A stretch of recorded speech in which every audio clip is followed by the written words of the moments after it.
can stay right here, we will play until somehow you can find a slightly different frame of mind.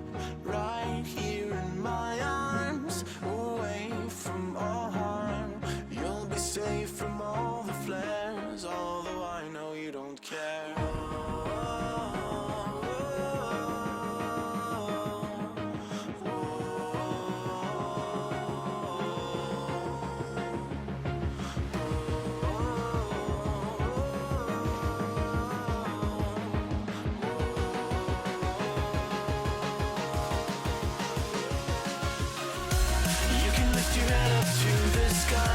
Take a deeper breath and give it time. You can walk the path along the lines with your shattered frame of mind. Or instead you could always stay. We can wait right here and play until somehow you can find a slightly better frame of mind.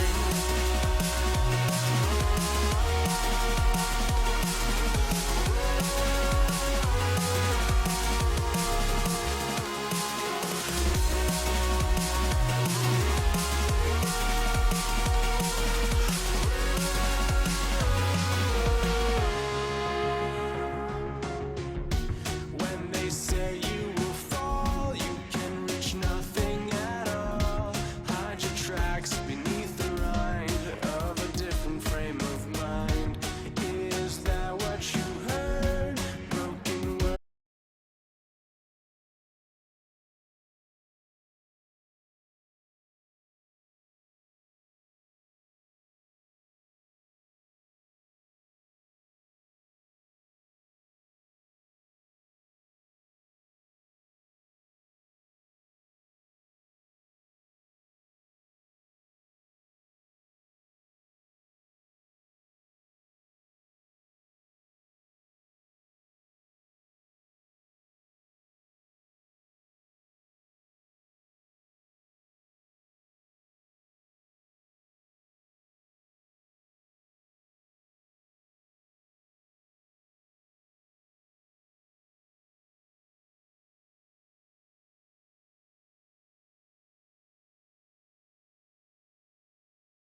Hello and welcome to the EU Open Qualifiers.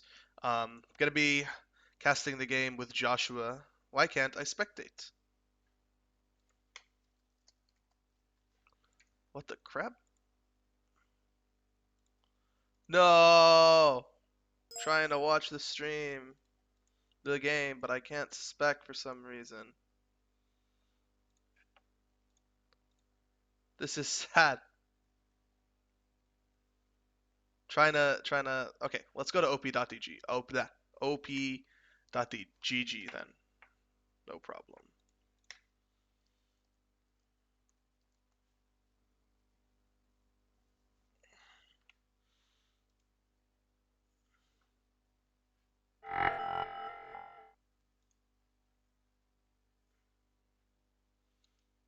The only way it'd probably work is by op.gg. No, I'm not gonna ask him to remake. We'll probably go through the op.gg client, which is like the only other way I think it is. It'll work. No. Shit. Excuse me.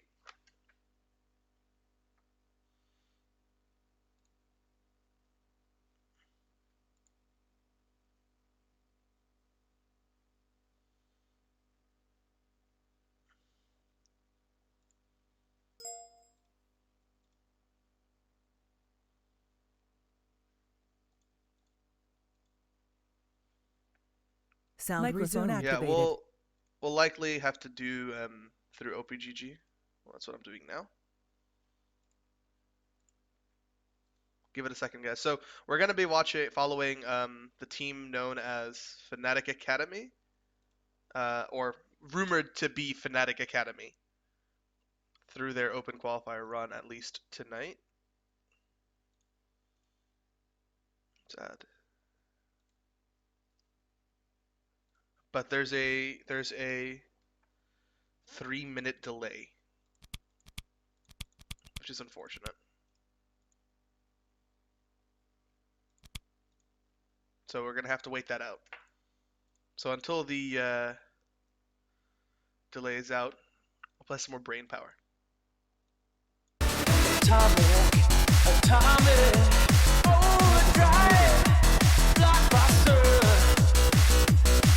brain power, don't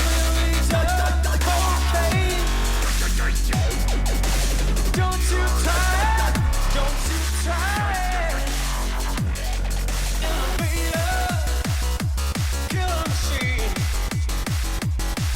there's no fate, take control, brain power, let the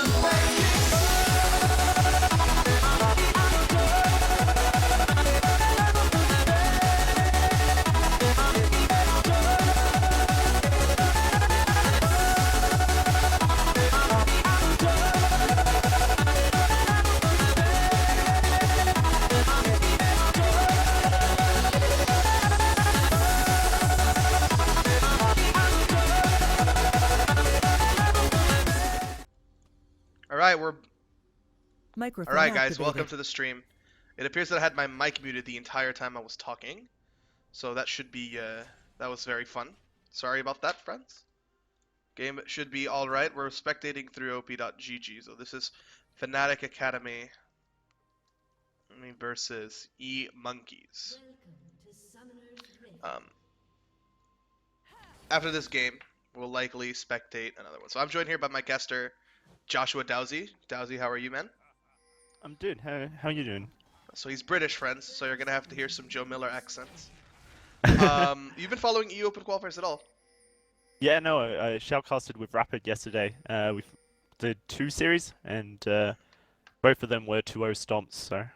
2-0 stomps. Yeah, hopefully we'll get some closer games today, but this game isn't meant to be super close. We just kind of want to see how the Fnatic Academy team is going to be doing in action. If we want close games, we can always head over to low priority versus Underdoges, which should be playing at the same time.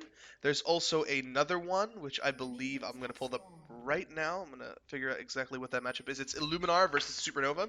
So Illuminar is a team with Kuban, Overpower, and Creatine. The XLCS players, and they're against Zivs and Sleeping. Sleeping was on SK Gaming's Challenger Squad last split. So, we're going to have to see about that. I'm also super excited to see how Manolite and Exertus, Wait, what is this? teams from the UK do. Okay.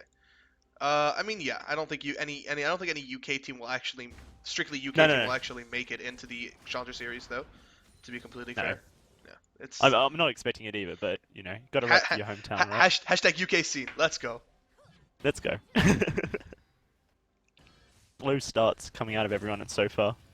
And nothing really crazy, except that we saw the Poppy Jhin have to teleport from the bottom side to the top side because they were expecting some kind of lane swap. Ooh, there we go. Level 1 power spike, or level 2 I should say. I mean, it's Lucian Braum is a really strong lane, especially against Ezreal Alistar. I mean, Lucian in lane is stronger against Ezreal and Alistar, and then Braum is good against Ezreal. A lot of people really like the Braum into Alistar matchup, but in my opinion, both supports are very broken. It just depends on what you want. Big thing is, though, that Fnatic Academy did pick up the Ryze, and I think Ryze is easily one of the most powerful champions of the game right now. So, just off a draft point of view, you're kind of favoring Fnatic at the moment? I mean, straight up, I think Fnatic are going to win even with poor drafts. Like they're just a better team. Like I took a quick look at the E-Monkeyz players, and it's not like they were anything special in particular, but you never know, especially in these open qualifiers. Teams can choke, and so Pure Effect is quite well known to be a tilter, so we're just gonna have to see how that goes. Absolutely, but at the moment things going as you kind of would expect. Lucian, Braum pushing the Ezreal onto turret. The rest of the lanes just doing their thing. Poppy dominating. Oh, nice flash pulverizing. That's going to be Explorer under the turret. Exhaust going to come out. Should be a kill going over to Cheeky. Oh Actually no! Going to go over to Nintu. So I guess Exorger was just pushing up without anyone behind him, and Clyde was roaming mid. So that was unlucky. Bad communication. Yeah, first blood goes over to E-Monkeyz. People in the chat were complaining a little bit about the quality of the game. Oh, wow. Warlib was getting really low. I had a chance to speak Poppy's to... just doing some okay. I think Alistar should be like 100% dead, but... Impaler? Hello? Impaler? What the crap? See, this is why you can't... Warlib is in so much trouble here. He's going to get turret dive for sure. Let's see if they do it properly. Going to be Jhin taking the turret focus. Oh! Stunned against the wall. Holy Flashes crap! out turret range. Falcon with a kill. That's 2-0 to E-Monkeyz. Yeah, that's already 2 kills. Yeah, underestimating their opponents. Maybe this game won't be close as we thought, boys. Right. We expected one-sided stop from Fnatic Academy, but straight off the bat, Warlib's behind, Exorc's behind, Impaler is behind because of that XD as fuck gank.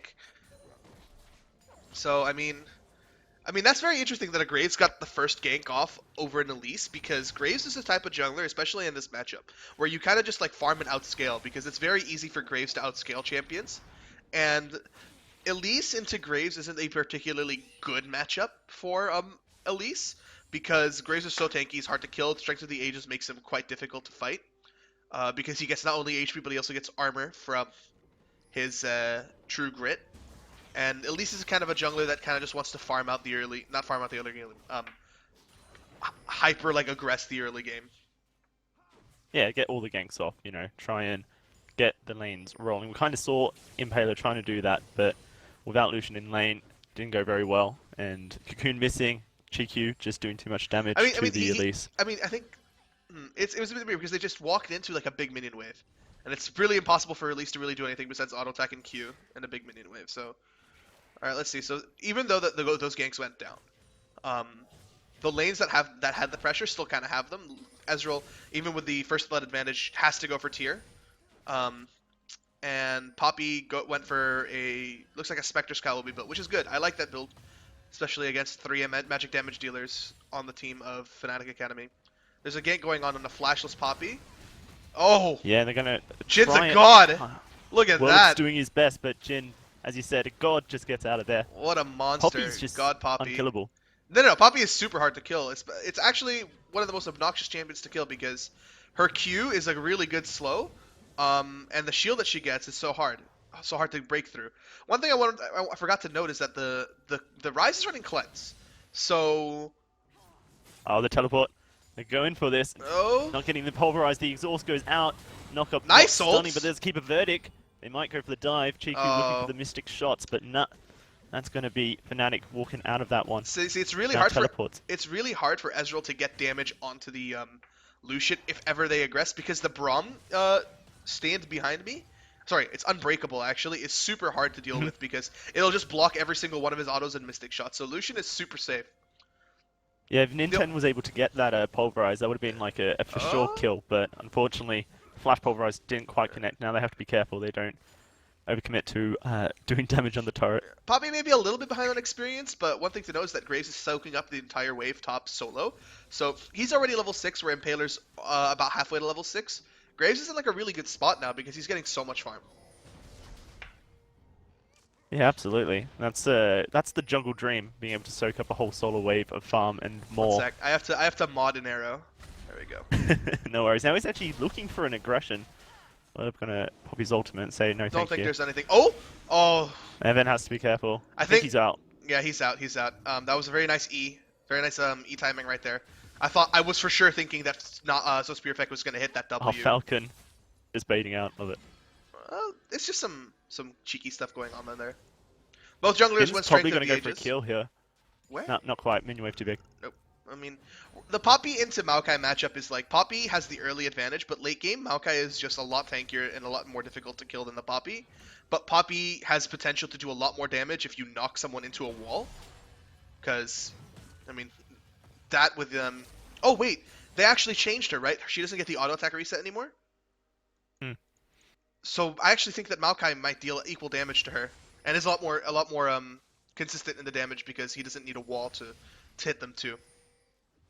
Yeah, and the Vengeful Maelstrom with the 20% reduced damage just makes trading hard for the Maokai, who doesn't do the most amount of damage at early game. Obviously, No, got but those double door. You don't pick these try and help champions. it. You don't pick these champions to deal damage. Like let's just make that absolutely clear, right?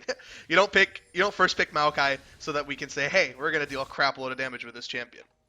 However, if you're talking about damage, I mean, Ryze in the mid lane, he's only slightly behind on CS, and I think that's because of Lissandra's just innate ability to push. This should actually be a very good matchup for the Ryze, because he'll just like blow up the Lissandra before she could really do much.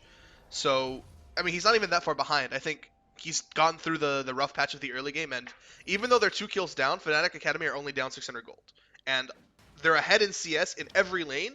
Sorry, they're only behind in CS by like 1 or 2 CS in their lanes, and Xork is still leading by a lot. So this Ezreal... Taylor's committing hard to trying to get a gank off here. They're going to go in with the Winter Very Spike. nice. Oh, that's a level 5. Teleport no coming in. Unbreakable Will. He's going to go extremely low, culling to the face. Going to flash away. Chiku. Whoa! That's a beautiful Frozen Tomb.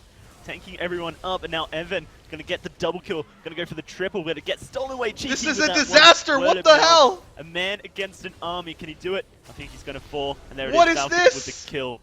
That is a 4-0 E-Monkeyz against Fnatic That Academy. fucking and oh my goodness. Arvin's ult was insane! He just went for the 3-man W and then ulted himself, then the Ezreal ult just went down? And that was just Graves' wet dreams right there. Holy crap.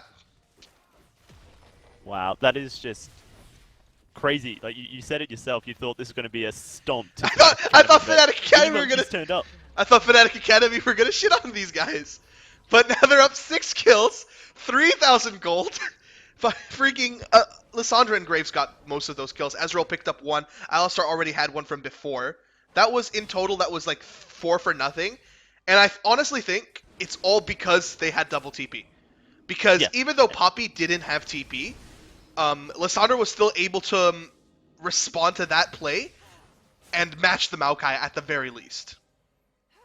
So this is like one of the things I love about Lissandra in the meta is that you force your opponent to take cleanse, which means that you're going to have that double TP. Even if you, as you say, not able to pull off double TPs at the same time, just having that teleport advantage means you can do so much. And at this high level play, seems to work well. Arven now going to have to try and escape the Rise barrage. But Jhin gets caught out. Nice. Keeper's nice. verdict. Keeper's That's verdict all right, there. but can Procs the Impale it, stun. lock him up. Looking for a cocoon as well. Smite through The the smite minion cocoon. What a monster. Jhin looking for the kill, but I think Impale are not going to be able to get it. Meanwhile, on the top lane, though, they get the Rift Herald, and so both waves are going to crash at the turret, maybe around the same time.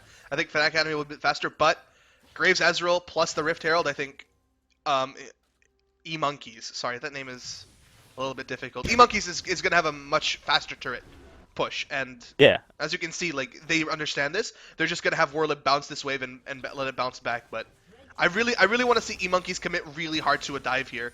Because they have a level 7 Alistar, they'll have Poppy with teleport. I think they can do this. Yeah, absolutely. Doom's Eve also, way to carry. That's a lot of pushing power, and it's going to be a 3 versus 2 at the moment. Already trying to take out this turret. Clarge and Explorer do anything here. The teleport coming out of Jhin. Yeah, flashing onto Clyde. He's going to get knocked against the wall. Clarge is going to fall. Meanwhile, in the mid lane, though. Yeah, Arven at the step. So it's perfect. So Spear Effect will. Oh no, he doesn't go for it. I think if that E hit him, he would go for that. But that was like I said, there was a very nice dive out of there. They had to commit super hard for the support, but it doesn't matter. Kill's a kill, and they get a turret advantage. Will they actually get an inhibitor turret here?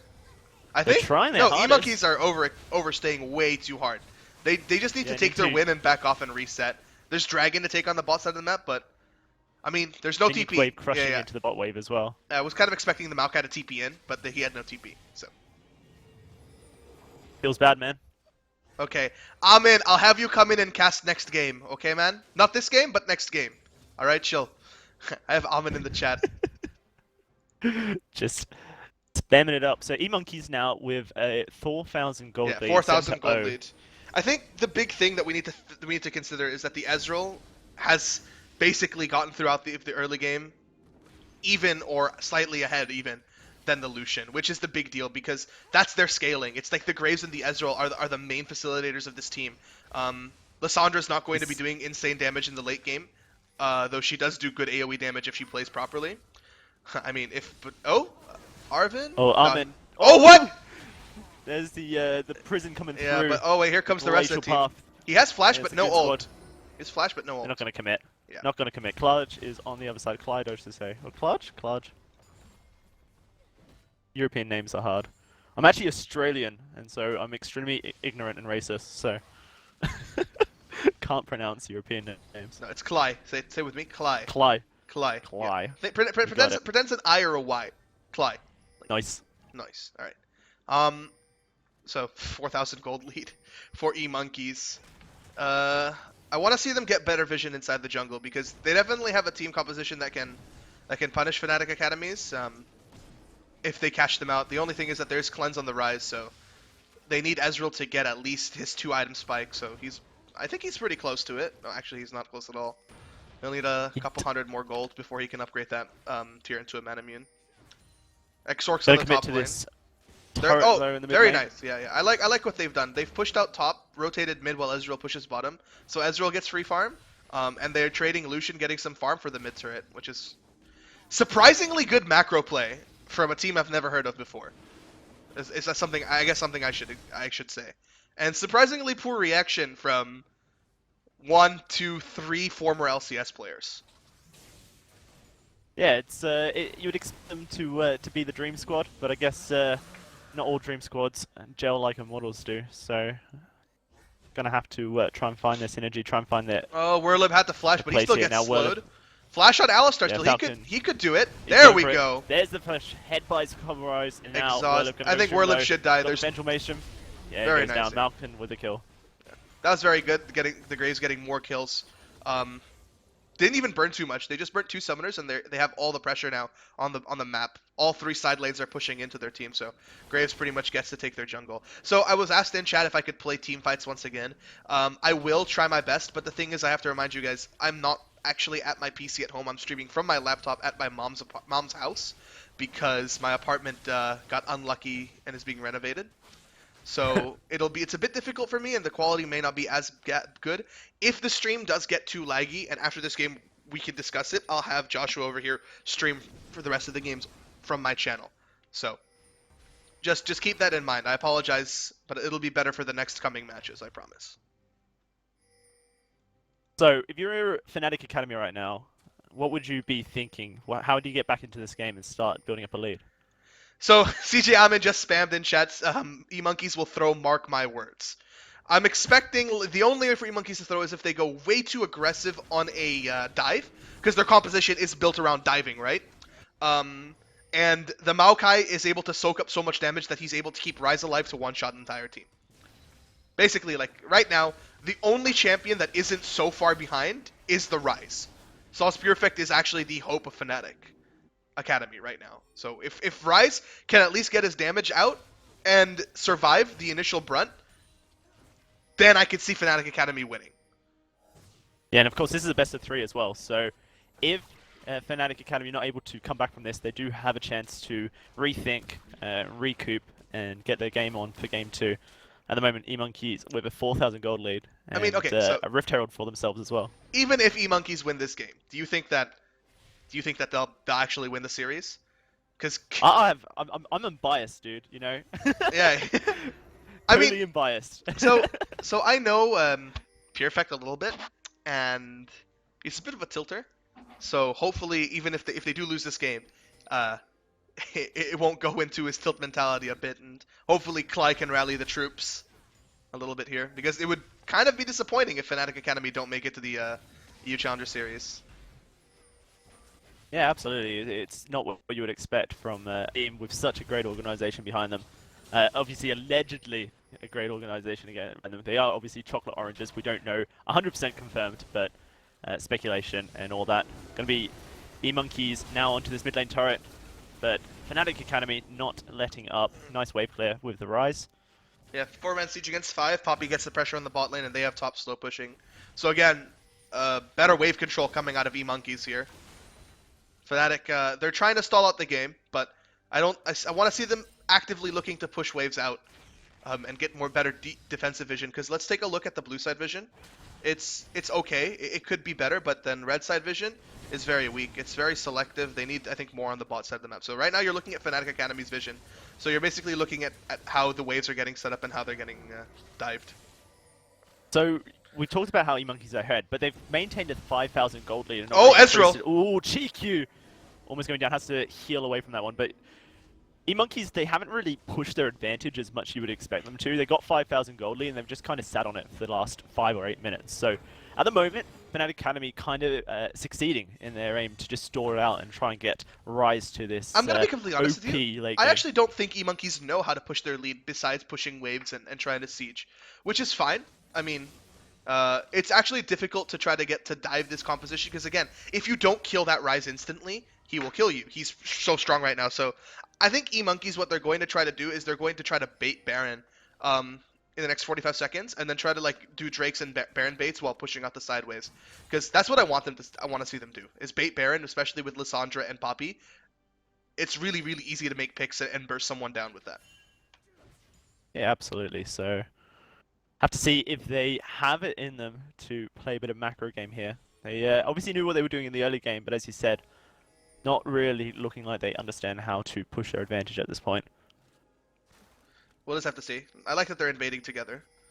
Blue buff is going to be there. Yeah. I think E-Monkeyz should be taking this blue buff. They have everybody in the area.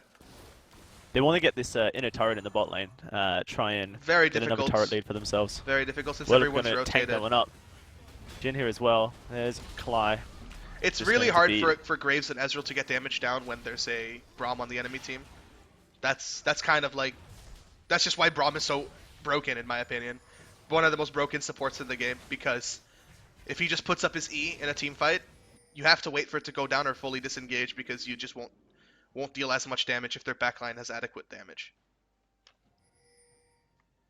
Good to see Fnatic Academy rotating as such, making sure that E-Monkeyz aren't able to push their advantage, try and get these turrets out. And as you say, with the lineup they've got, it does make pushing turrets extremely hard because you kind of have to just fully commit or try and out-rotate, and at the moment you can't do either.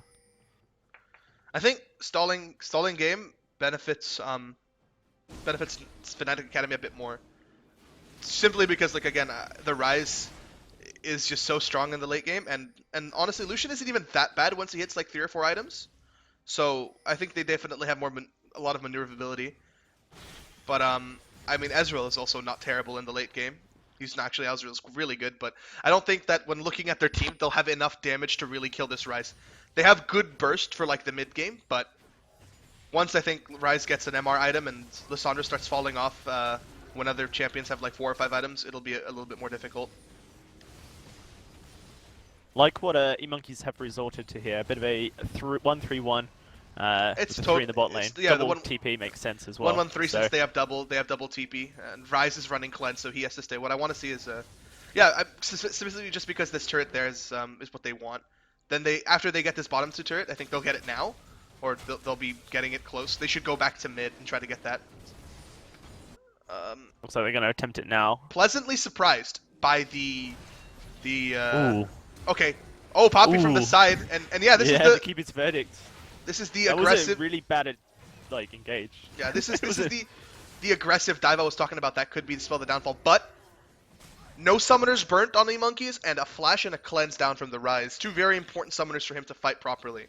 So now, if E-Monkeyz want to force, maybe in the next 30 seconds when their cooldowns get back up, Ryze is screwed. This turret shall fall now. Oh, They've got the flank push, though. but here comes the flank. Fnatic Academy, beautiful pulverize, going to knock everyone up, well keeping everyone healthy with that Maelstrom. They're going to go in.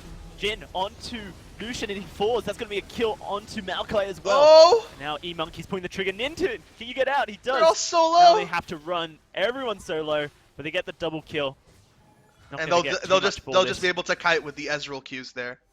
Wow, that Is this fight was an opportunity insane. now though for Fnatic to try and attempt a dragon, or is that too risky? Oh, look at how low they are too. But Impaler just gets caught out. Sorry, Impaler. And see, that was what I'm talking about. See, the Lissandra ult wasn't down, and that was like close to a good scenario for Ryze, and he almost killed them all, right? So just imagine if a Ooh. proper. Oh, Lissandra coming in! Arvin's under the turret. He's going to use that frozen tomb to drop it. They get a kill onto Impaler and the kill onto Pure Oh my Effect as well. lord. It's going to be Monkeyz getting this turret. Now they've found the kill they needed. Going to push for something. Now go back. Maybe pick up the dragon. It's spawned. It's been up for a little bit. E-Monkeyz, the pride of Europe, going in hard in the paint with a great TP. They're close to almost pretty much perfect gaming Fnatic. Fnatic Academy. And people were Not saying the, this game was going to headline be, that you would have expected. and people were messaging me on Skype saying this game was going to be a bad quality game. I think the way that this game has already turned out, it's already shaping to be a banger. Yeah, it's definitely E-Monkeyz showing that they've got what it takes to be in this tournament. And at the moment, in the driving seat, they seem to know what they're doing. You know, struggling a little bit to break into the base, get these inhibitors down. But slowly chipping away at Fnatic. And at the moment, in the driving seat, have to see if they can drive to the victory for this game 1. Or Fnatic Academy going to do what we expect them to, come back maybe. Yeah, so this is a best of 3. If Fnatic Academy lose this game, they still have a chance to take it back in the remaining series. So don't worry about that if you're a Fnatic Academy fan. But this game 1 has opened my eyes a little bit to, 1, not underestimating teams that you're not aware of, and 2, how poorly Fnatic Academy are playing. Oh, Falcon caught out just a little bit. Gonna have to try and kite up. Oh, there's the Ryze. He's going to get bursted if you keep Oh! the across the wall. Actually, he's out, but the teleport coming through from Maokai. And he's going to get slowed down. Wait. Behind the Baron. Oh no, the turn! Home guards. Oh no, I thought they were gonna turn on Glacial that. Puff. I thought they were gonna turn on that. Got Poppy in the bot lane. Yeah, that's right. I No saw Poppy. teleport, so don't want to commit to it. Great itemization from the Maul. Maul was super good pickup here, especially against the Maokai, Elise, and Ryze. Good on Falcon.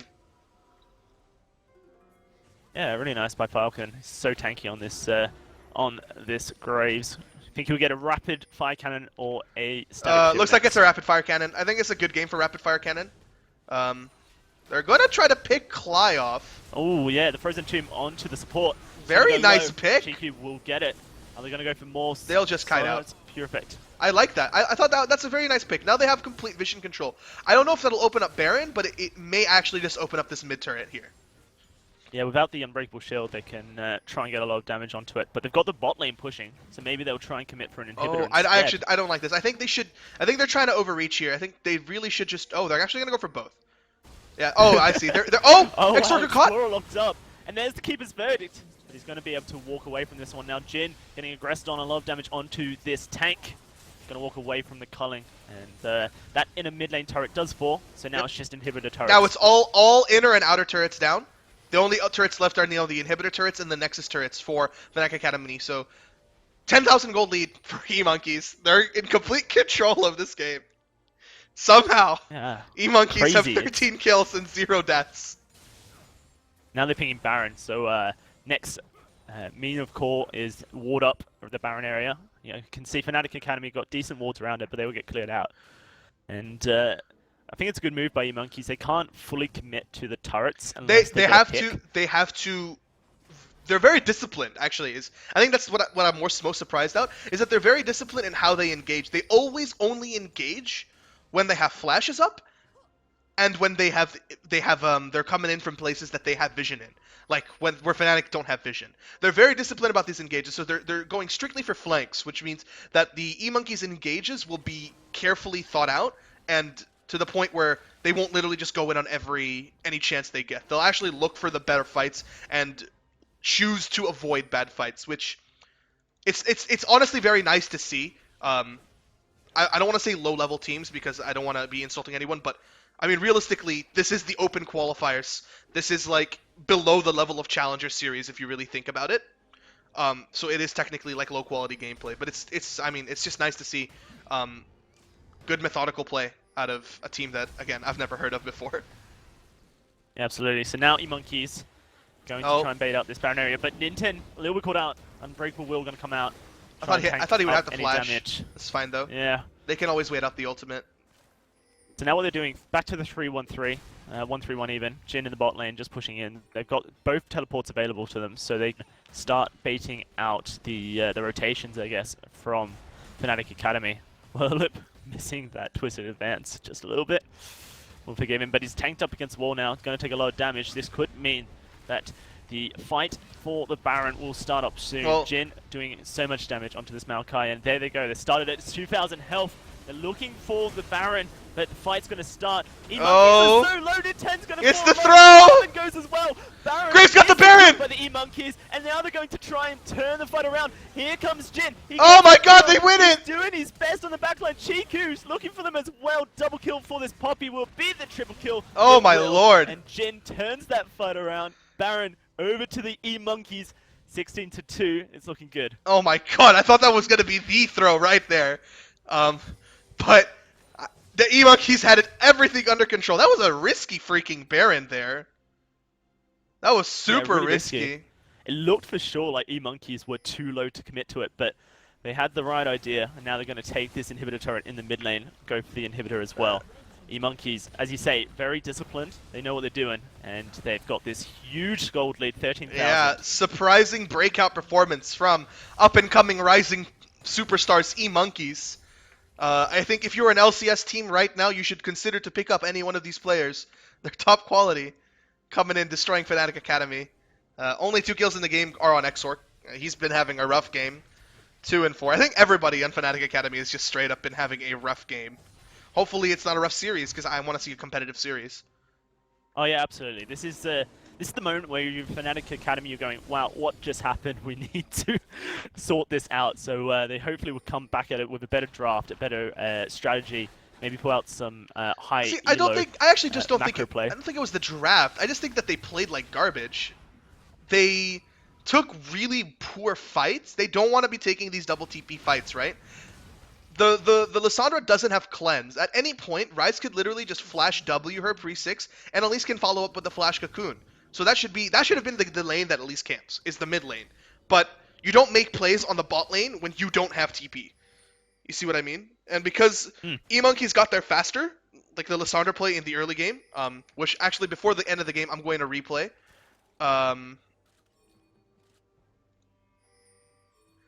Fuck, where was I Alright. going with this? I lost my train of thought. I don't know. You're going for the replay.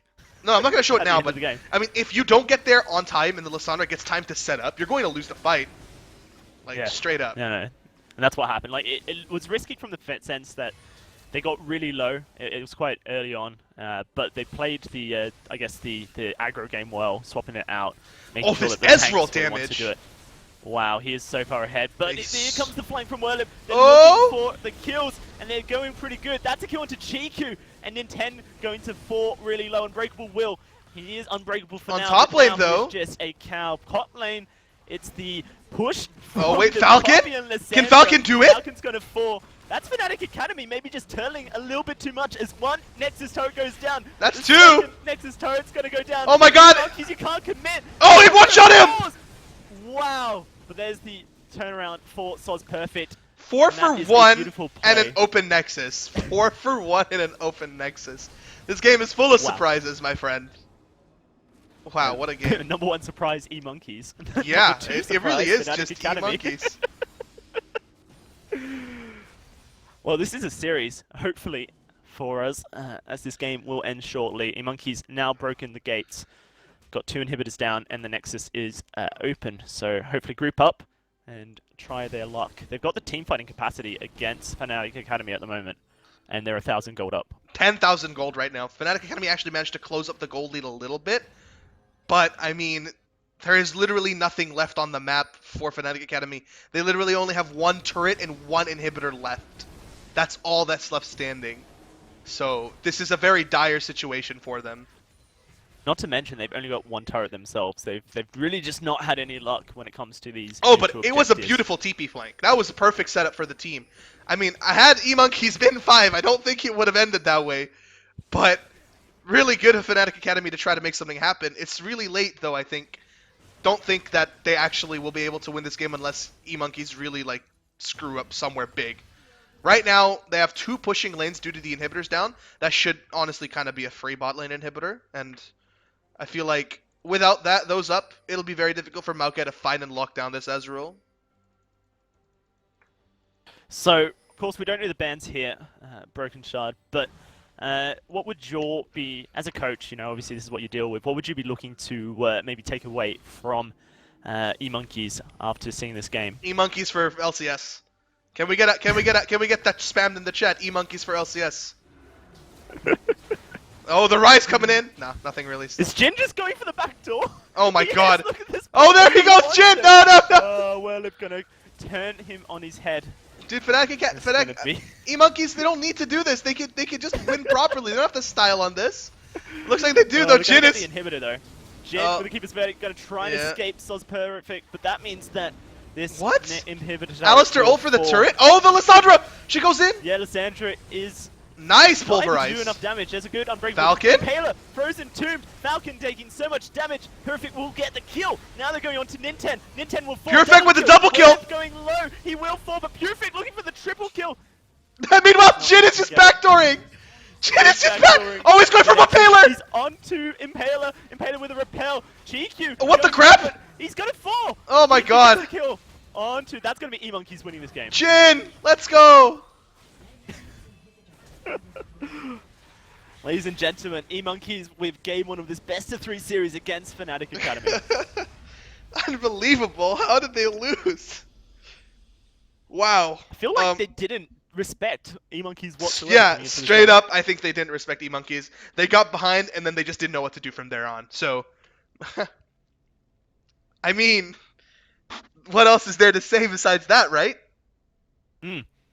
Yeah, as soon as E-Monkeyz got the lead, and you know, E-Monkeyz are very, as you said, very disciplined team. They didn't give anything away, apart from maybe some dodgy team fights, a risky Baron, you could say. But they were very disciplined in, you know, knowing what they could and couldn't do. And so once they got that lead, you know, they sat on 5,000 gold for a good part of 8 minutes, and then eventually they started cracking things open. So what with I want to Fnatic show, Academy, you can't give them a gold lead. yeah. So what I want to show is I want to show the team fight that kind of pushed the game hugely in the advantage of E-Monkeyz. So if you can see on stream, it's a gank pretty much set up by Impaler, because the wave was in a really bad spot for E-Monkeyz, right? And basically what's going to happen is they're going to aggress onto the Alistar. He's a level 5 Alistar. So going for him is actually fine because he'll actually die so fast.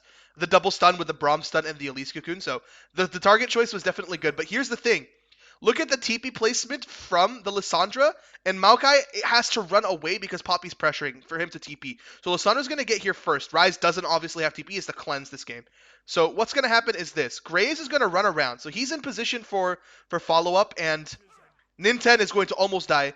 They're all grouping up, clumping up, and only now Maokai starts his TP. Lissandra's going to hit 3 with his W. Ezreal's about to fly out. Lissandra ults, and that should pretty much be the clean right there. They all pretty much are dead before the Maokai gets in here, and just basically off a sick Lissandra play from Arvin here. And that's really what turned the game around. It was just this Lissandra play. That's the beauty of Lissandra. You know, as you said, force the opponent into cleanse and then make something happen with your teleport advantage, and exactly what Arvin did there. That frozen tomb on Arvin's, you know, instead of going for a single target, just hit everyone with it. Everyone went so low, and that was just, wow. Arvin, huge play. E-Monkeyz snowballed from that point.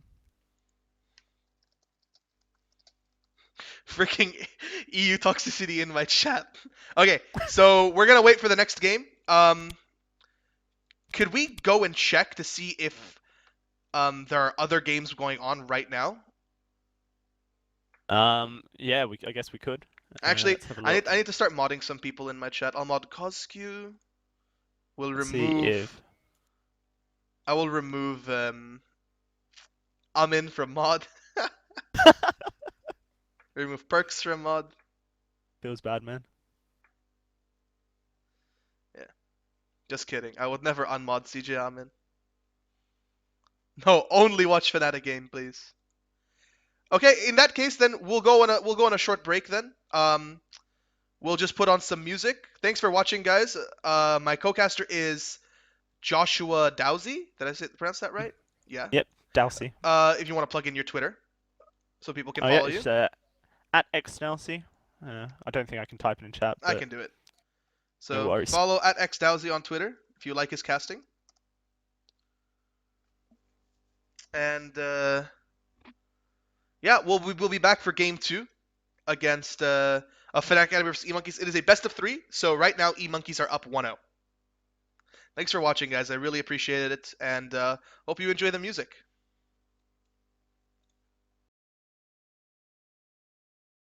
Are you ready?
He's here.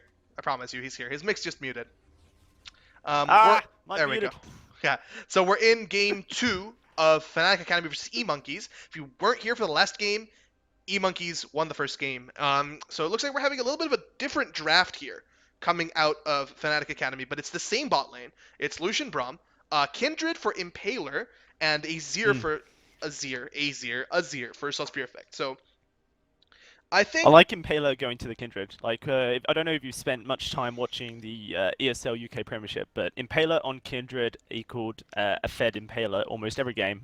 Obviously, UK Premiership may be a lower class of players than E-Monkeyz, but he's very comfortable on the champion and he can do a lot with it.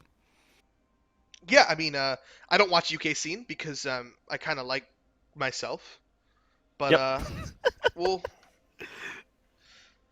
I like the Gragas Azir. I'm a very big fan of compositions like this that Fnatic Academy are running with like the Gragas Braum is a strong front line, and then Azir, Lucian, and Kindred is an insanely strong back line. If the LeBlanc can't ever actually get into the back line of the team, they're gonna do fine. Problem is the Morgana LeBlanc is a really nice combination. It basically makes it so that the Braum can't really like do much against the LeBlanc, and the Gragas can't really stun her with his E. So I really want to see how Arvin and Ninten play because Arvin and Ninten were the ones really facilitating that team of E-Monkeyz. Well, we're gonna find out as the pause is done. About to load up. Have to see if Fnatic Academy have learnt their lesson and if they can bring this back to a 1-1 in this best of 3 series, or E-Monkeyz go all the way. By the way, guys, I found a program that lets me watch replays from games, so we may go over the low priority games later on tonight. If people are interested, we'll talk in chat after this series is over, and we can go over through the full series. So Pure Effect is going on there. Just a little bit of a friendly pat on the shoulder there by those two mid laners. A nice 5-point defense coming out of everyone. There won't be any invades here today. Some nice banter in the mid lane. So, Jin taking that Maokai. It might be Poppy was banned in the previous game, and that was the change. I would assume that Lissandra was also banned for Arvin to not be playing it as well. So maybe Fnatic Academy taking away a couple of those champions. We won't know for sure. It's all speculation. Well, gonna have to see. So it looks like it looks like standard lanes right now. And I think in a standard situation, it's not really a huge deal. Though I think Kindred, it's on Impaler right now because he is the ganking jungler. Kindred has substantially better ganks than the Graves, but the Graves may have better dueling power because of just the way his kitten works. I really want to see Kindred make some plays on either this bot lane if he can or the top lane, because both of those lanes have very high amounts of kill pressure. Whereas the Azir mid, I don't think he has very high kill pressure on LeBlanc until like Azir's level 6. So he may look to just want to avoid that lane. Yeah. How does the LeBlanc Azir lane go? Is that in favor of LeBlanc? A lot of people are really split on it. Some say skill matchups, some say Azir favored, some say LeBlanc favored.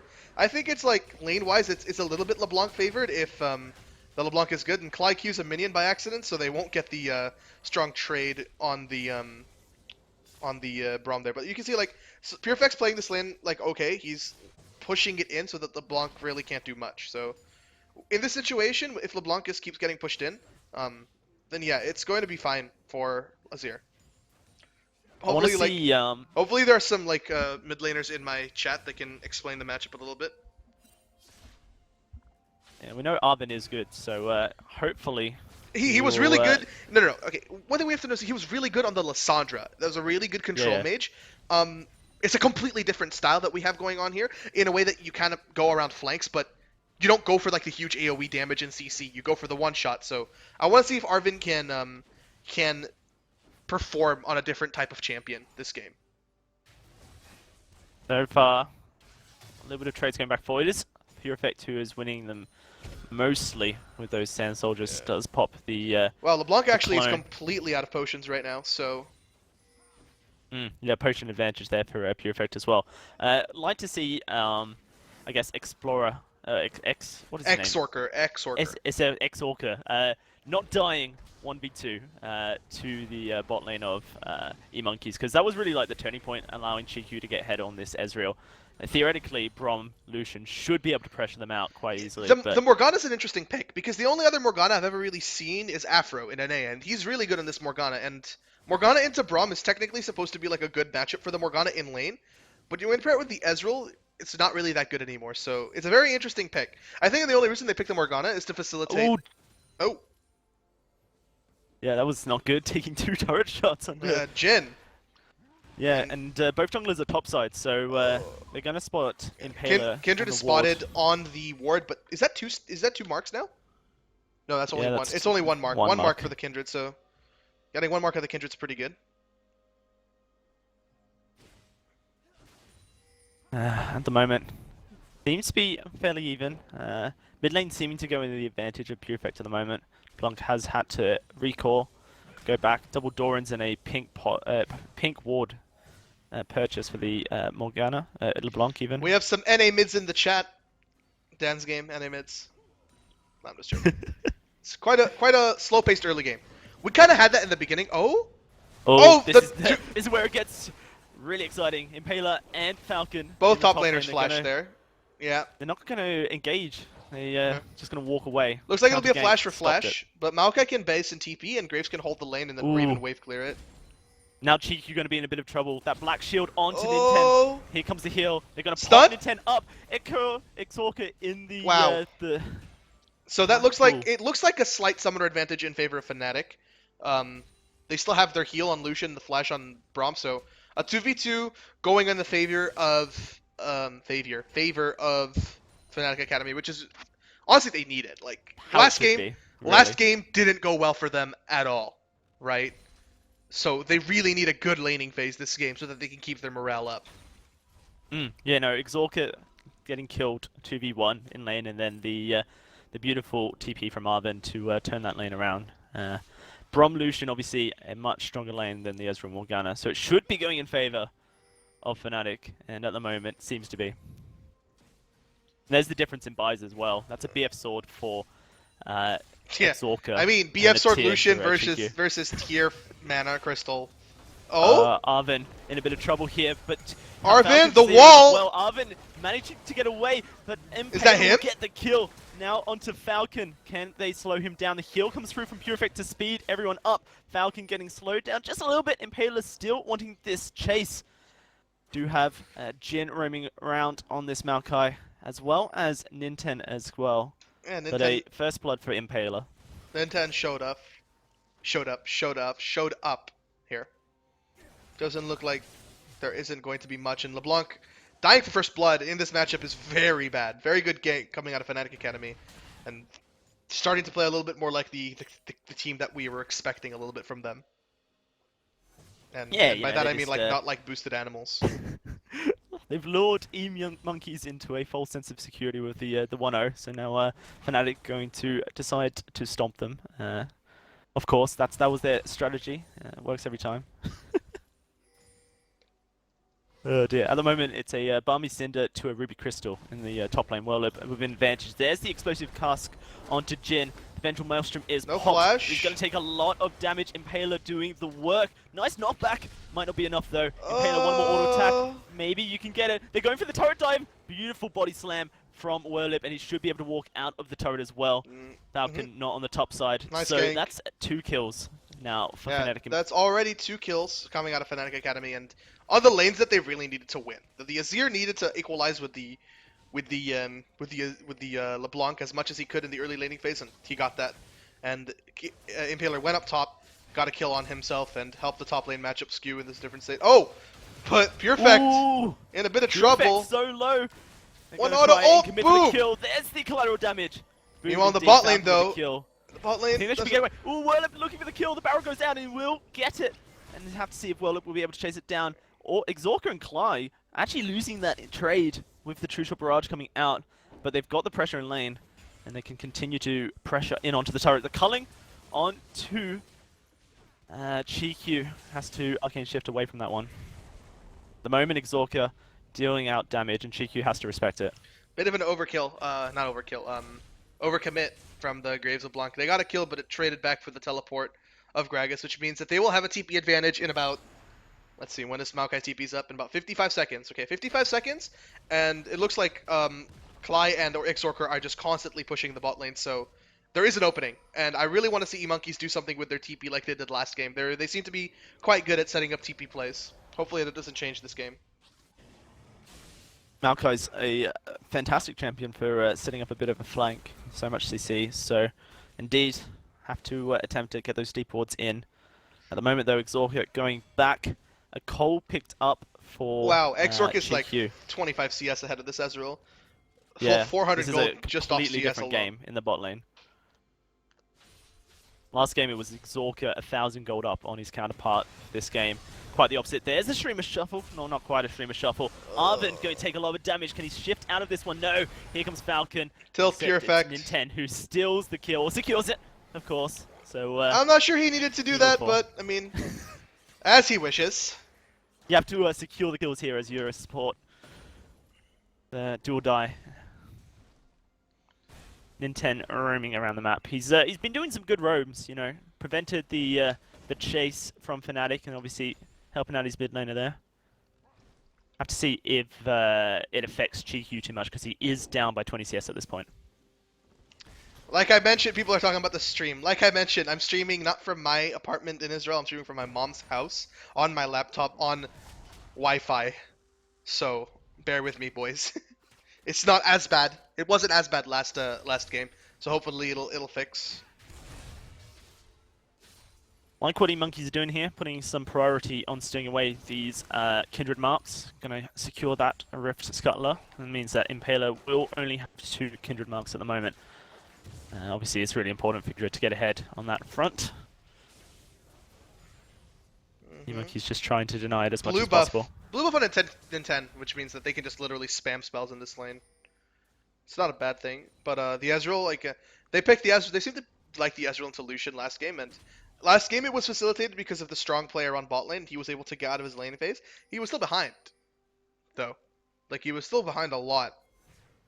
So I'm not sure if they'll be able to really replicate the same thing this game.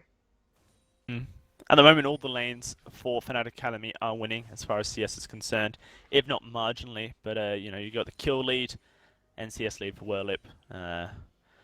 Pure Effect is leading as well, despite dying 2 times. Oh, he's not leading actually. He's was behind leading, 8 CS. He's behind now. But the bot lane, 30, NA almost caster. 30 CS up. Yeah, NA caster, AU caster. Devourer already picked up for Kindred, matched with the Warrior from Falcon. They're pretty similar on farm, pretty similar on gold overall. Actually, as I say that, Kindred's actually 400 gold ahead. Well, what about that? Kill and assist for the Kindred. Yeah, it really is that kill and the assist there. Falcon, though, he was playing this Graves last game. Did really good job on it. I have high expectations for E-Monkeyz, and maybe that's my fault. Simply because they had a really good game. Oh, it looks like there will be a gank on the top lane. There's a flash. Set it up. Falcon going to try his best. The explosive cast comes out. Oh, here's Kindred. Turn it around because Impaler is here as well. Collateral damage going out. Jin onto Impaler. Can they turn this around? Jin gonna get knocked up with the body slam. The slow comes through with the red buff, and Impaler will get that kill. Will they go for the second? Lamb's Respite is up, but it's too dangerous, especially with Arvin coming. And the True Shot Barrage won't kill anyone, but maybe it will make them low.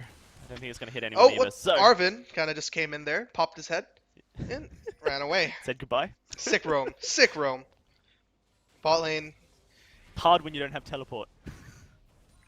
A little bit. Yeah, I was about to say, like, not running double TP seems to be hurting. Oh! Ooh. Speaking of the TP. teleport, though, Jin going to come in on this Maokai. It's just going to be matched, though. Oh, it's actually cancelled as they got it. So that means that Whirlip can continue pushing down this turret. Yeah, E-Monkeyz definitely struggling in the laning phase this game. Maybe they should be lane swapping, it seems, because it doesn't look like their lanes can actually match up 1v1, 2v2 to Fnatic Academy. This moment, they're definitely struggling. They're going to try and commit to this turret by the looks of it, and try and put a bit of damage. Jin going to have to go the long route, walk up to the mid lane. Fnatic Academy didn't know where Graves was, so they had to give up pressure. But now that they know where Graves is and Kindred's covering, they'll be safe from a dive. There's the chains onto Pure Effect. Empress Divide goes out. It does What? miss. Ignite and flash Wait, down. what was that? I'm gonna play that again. So the Empress Divide stopped Jin from being able to get a Twisted Advance, I believe. So whilst it missed, watch that again. it zoned him by the looks of it. At the moment, Impaler though, solo taking this dragon obviously needs the Devourer stacks, so should be able to steal that away. But with 3 members in the mid lane, that's going to be the mid lane turret going down. Arven, Jin, and Falcon will be able to secure their first turret of the game, and the first turret of the game, in fact. Fnatic Academy going to try and trade it back in the bot lane. Looks like they should be able to do so successfully. 1-for-1 turret trade. Mid lane turret is arguably more important than the bot lane turret, though. So let's see if E-Monkeyz can really do something with this turret. They are, from the laning phase alone, they are... That's unlucky right there from Falcon. Falcon's around. Don't want to commit too deep if you're pure effect. So, looks like they might try and just steal away this blue buff. Yeah, and that's kind of what taking the mid lane turret does for you. It allows you to make these invades and pretty much grants you pressure. So Arven will be able to take this blue buff. I think Impaler took the... No, he didn't take the other blue buff, so... They'll still have another blue buff spawning soon, I think. Azir went full Donald Trump there and built a wall. Whoops. At the moment, Fnatic Academy do have the lead. Made Jin pay for it too.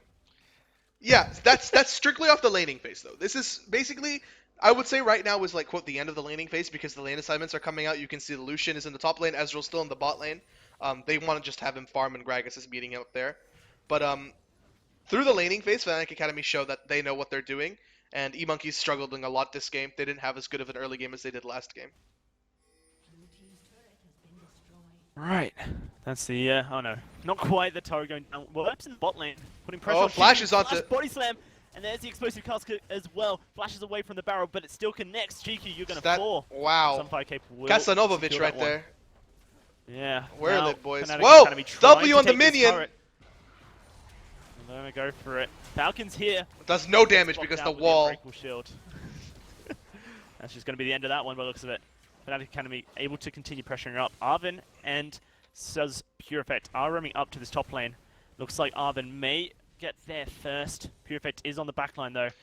At the moment, are they going to go for the flash? The flash forward, binding TP onto though. Sky. They're going for it, and there's the chains all broken. Now in 10, you're going to go extremely low, and Impay will get the kill. Well up here as well. Monkeys with the body slam. Oh, Arven on the back line, but it gets countered with the Empress Divide. Imagine if that was Illusandra. Imagine if that was man. Illusandra going after the backline like that.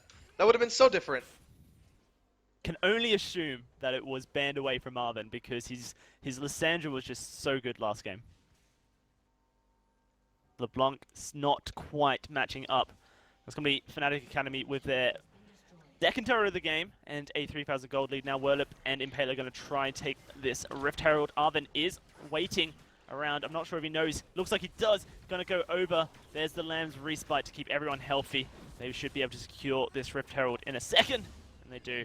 Impaler now with quite a few Devourer stacks. 21 at 16 minutes. How many marks at the Kindred? Kindred? Not bad. Only 2 marks at the Kindred though. He's not really stacking those up very well.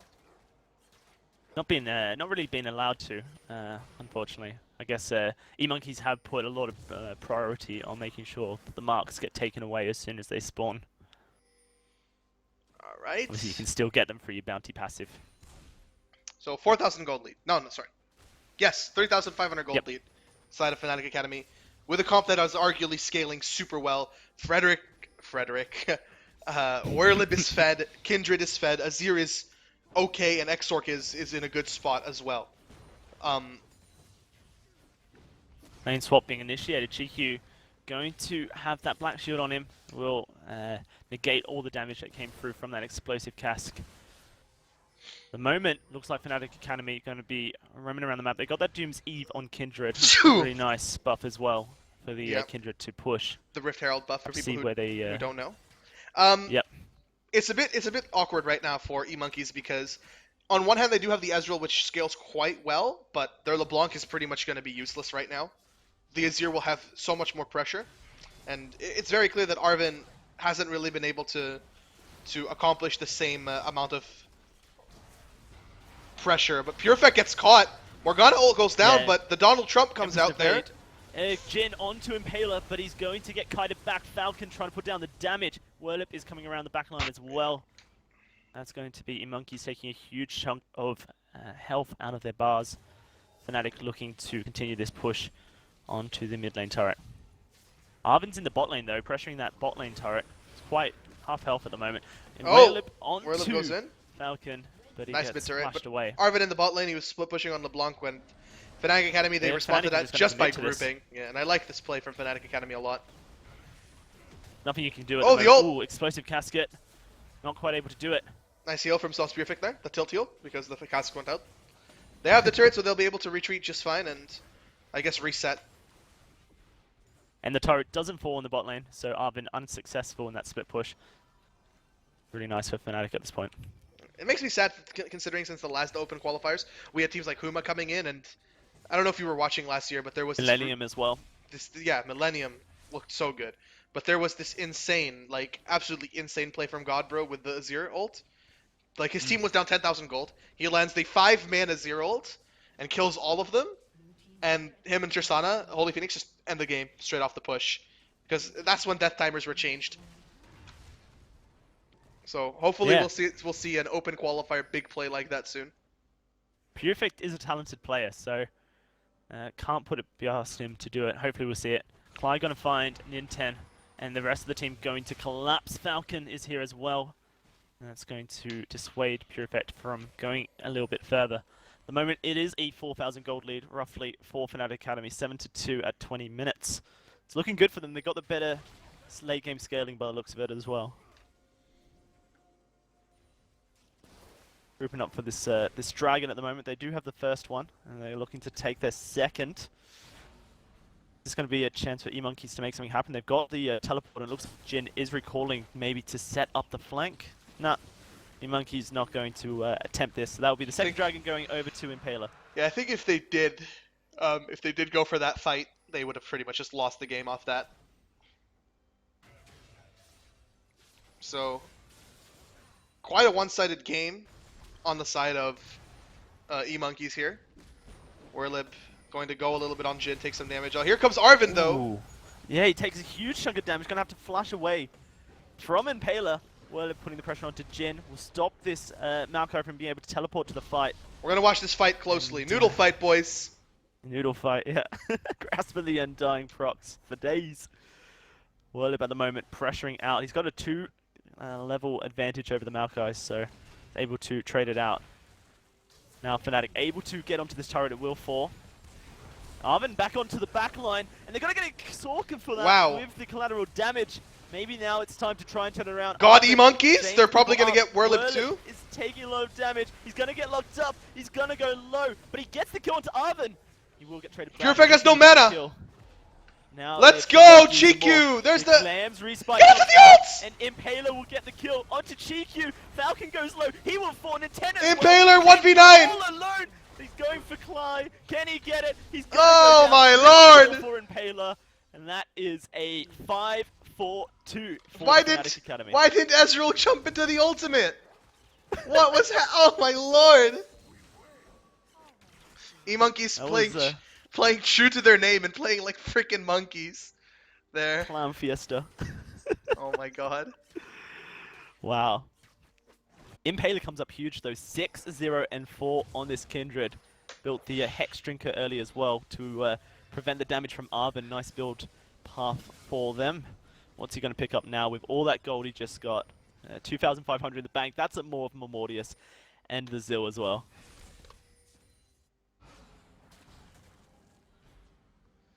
Oh my lord. Okay. That was probably like the best fight that Monkeys were gonna get, simply because Azir was completely out of mana and the engage from Arvin was like pretty well done. I don't know if they'll be able to replicate it right now, because Kindred is massive. He's fed as hell. So we're gonna have to see. And at the moment, Fnatic Academy, they're setting up vision around this Baron area. They've got the Kindred, so they can do it extremely quickly. And I think they just want to bait E-Monkeyz in. Arvin, with the double distort, does a huge chunk of damage onto Exorca. At the moment, Fnatic just trying to set up vision around the pit. Oh, Arvin completely out of mana. Frederick slam Werlib doesn't is gonna connect. go in. The cast. Yeah, he's going in. So Spear Effect with the He's- tilt miss. Oh dear, Alvin's out. Nice one, so Spear Effect. I'm just like zoomed in on him, watching him run around. Right here. Falcon's caught out just a little bit. Will go over the wall, but he's met by some Sand Soldiers. Gonna have to flash out of that one. At the moment, E-Monkeyz are grasping to stay on the map. Yeah, that Looks looked like Fnatic Academy that gonna Azir go play for this Baron. reminded me. The Azir play reminded me of like how Senkux used to play Azir. It was pretty boosted. So we saw risky Baron from. Oh! No, but this E-Monkeyz. isn't super risky because look at the positioning of E-Monkeyz, and Fnatic Academy take this so quickly. They have so much damage from the Lucian, the Azir, even the Kindred. They all just take Baron so quickly. That'll be the 24-minute Baron for this Fnatic Academy squad, up by 7,000 gold at this 24-minute mark, and they're looking really strong. This is the Fnatic Academy squad that we obviously predicted would be showing up to this series. Oh, Pure Currently Effect! 1-0. Pure Effect is in a little bit of trouble, but there's a Lamb's Respite. We'll keep him alive. There we go. Beautiful Emperor's Divide knocks him out of the ult. He built a Werlib wall will and secure made the him kill. pay for it there. Well done by Pure Effect there. That's why I like Azir with and without Kindred, because you can just push them out. Yeah, it's really nice. Zir Trump shows up to the game. At the moment, if you're E-Monkeyz, is there any way you can come back? Comp-wise, I don't really see it. They'll need to land to get like multiple picks from the LeBlanc. But if you take a look at the itemization of every single person on the team, everyone has MR. So I don't see that pick actually happening. Looks like Fnatic going to pressure out the advantage they've got with this Baron buff onto the inner turret in the bot lane, and they will secure that nice and easy. Yeah. This looks And like we'll this fall will be there. this looks like it will be a game for Fnatic Academy. Quite dominant, but not as dominant as E-Monkeyz game 1. I'll be completely honest with you.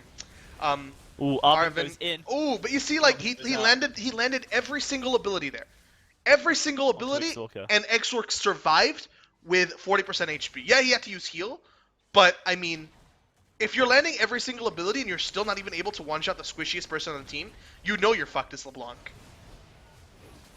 Arvin going in though. Shield Exorca flashes out. There we go. Wow, Werlip is huge with the explosives, gets the kill. Now onto Jin, and he will fall. Ninten gonna go down as well. That's a double kill for this Lucian, and Impaler just zoning everyone off the turret. Yeah, this is gonna be game.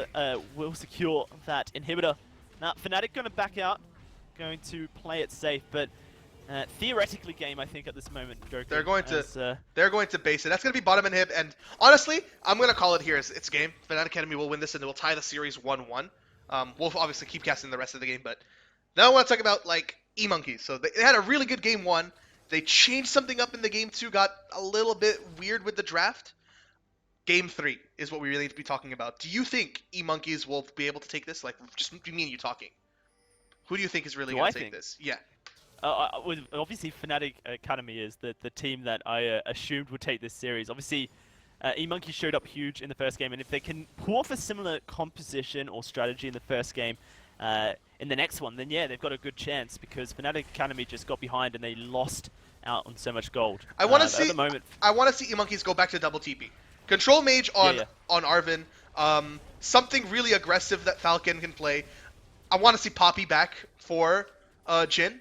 And hopefully I also want to see them step away from the Ezreal, because they're losing so much pressure picking it. And Werlip goes in! Unlucky play from him. Again. Yeah, GQ able to dodge out of that one. This will be the turret taking a lot of damage as they're going to set up the siege. Kly's actually playing really good on this Braum. I can see why he was picked up for Fnatic and replaced Noxiac. Kappa 123 is in the chat. No, Kly has been playing quite well. I don't think it's particularly his fault. I think there are a lot of different factors. Falcon will die. Gets focused out. Jin on the back line. Gonna fall. This tree gets chopped. Now Arvin does damage, but the Lamb's Respite keeps everyone healthy. Arvin out of it, and he dies. Pure Effect with the kill credit. And Ninten will fall as well. Zorka on a killing spree. The top lane inhibitor turret will fall. The inhibitor as well. It's only GQ and Falcon can this double 80 carry keep the game alive. Falcon takes damage. The Winter's Bite onto him. He's going to go. Yep. Zorka gets his fourth kill of the game. Very clean game for Fnatic Academy. Straight from the early game, they were able to dominate this game, and that's going to be it. So Spear Effect looking on the side. They want GQ. Well, he messed up there. Oh, Shikyu gets Oh, Clay! Clay actually falls. How did that happen? It's gonna be Chiku turning this game around. Nah, but seriously, Fnatic Academy on to the Nexus. 58,000 gold on 48, and they will take game 2. Tie it 1-1. Yeah. This best of 3 series. We're going to game 3. Very nice game out of Fnatic Academy there. We're going to keep following this series. We won't step into other games, so we're going to take a short break now. Hopefully you guys don't go anywhere. We'll be back for game 3.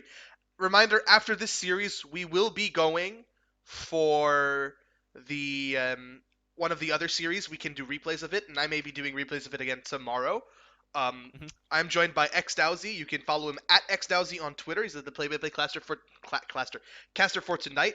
We'll do a straw poll of something after this game, and we can decide what series we'll follow next. But right now, 1-1, Fnatic Academy versus E-Monkeyz. Game 3, winner takes it all. I think it is time for some Silver Scrapes here, isn't it? So Yeah, absolutely. I'll play some Silver Scrapes, and hopefully you guys enjoy the music and take a chill pill, and we'll be back for game 3 now. Thanks for watching, guys.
Are you ready?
Oh, oh damn! Exorker took so much damage. No.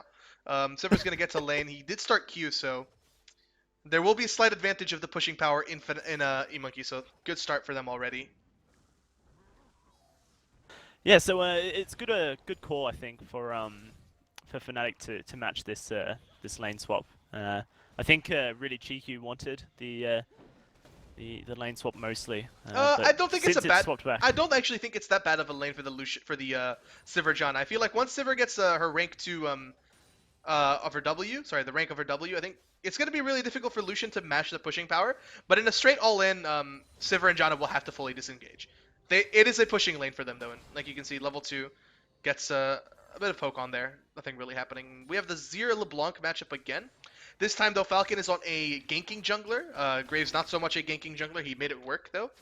Hopefully, Arvin will have a better game on this. Yeah, Arvin really didn't get going, and the first blood kill by Impaler onto Arvin really set the LeBlanc behind. So I guess for Arvin, gonna want the support of Falcon, try and get ahead in the lane, so he can do LeBlanc things. Can be a threat. I'm not so sure about Jin on Maokai. He played really well that first game on the Poppy. Oh well, that is my phone turning on. Sorry about that, guys. He did play a really good game 1 with a Poppy, but was not very convincing for me in game 2. So hopefully this game he can show a little bit more. Sivir Maokai, disgusting composition, disgusting combination of champions. Very hard to deal with. We can see Falcon, he's made his way towards the top side of the jungle. Impaler slightly ahead experience-wise, because he will finish this camp. Oh? Do they know? Do they know that he's in there? Falcon no, they don't have any vision. Yeah. So, just the jungle sensors were tingling. Arvin doing his best to pressure Pure Effect off the farm. I feel like I should clarify. This is officially, they're not Fnatic Academy. However, this is the team rumored to be Fnatic Academy. And they won't be Fnatic Academy if they no, if they lose this best of 3, they will not be Fnatic Academy. Fungineer Daylor will make sure of that. Can we get some Fungineer spam in the chat? No Q, no food, or something like that. I don't know. You guys know the chat better. Oh dear. Nothing really rhymes with Academy. That's short either. No, so, maybe like lose best of 3, shame on me, or something like that. At the moment, though, it is the lanes being pushed in. Oh, first gank on the bot lane. In the bot nice lane. flash. I don't think he was in danger of dying. Werlib had no mana, but didn't want to take so much damage. Didn't want to risk it. Good flash. I mean, this is a very important best of 3. Some might think, oh, it's just the qualifiers. No, this is huge because if you lose this qualifier, there's almost no other way for your team to make it into the EU Challenger Series, and the next qualifier will be next year. So yeah, it's quite a big deal. Both these teams have like shown lots of promise as well. Obviously, E-Monkeyz showed up in first game, so at the moment, like all biases aside, you know, I don't think I would mind either of these teams advancing, but I think it's kind of a bit more pressure on this Fnatic potential squad. All the pressure in the world on the Fnatic roster. They're XLCS players as well. You know, you got Impaler, you got Cly, and you got Werlib all playing on this team. If they were to lose to an unknown team of E-Monkeyz, then that would just feel so bad. I feel like these players would just be so embarrassed. Not taking away from anything out of E-Monkeyz, but let's be real. They're a Spanish team, not well known, not very high elo either, but they're showing a bit of promise in their team play, and it's quite nice to see.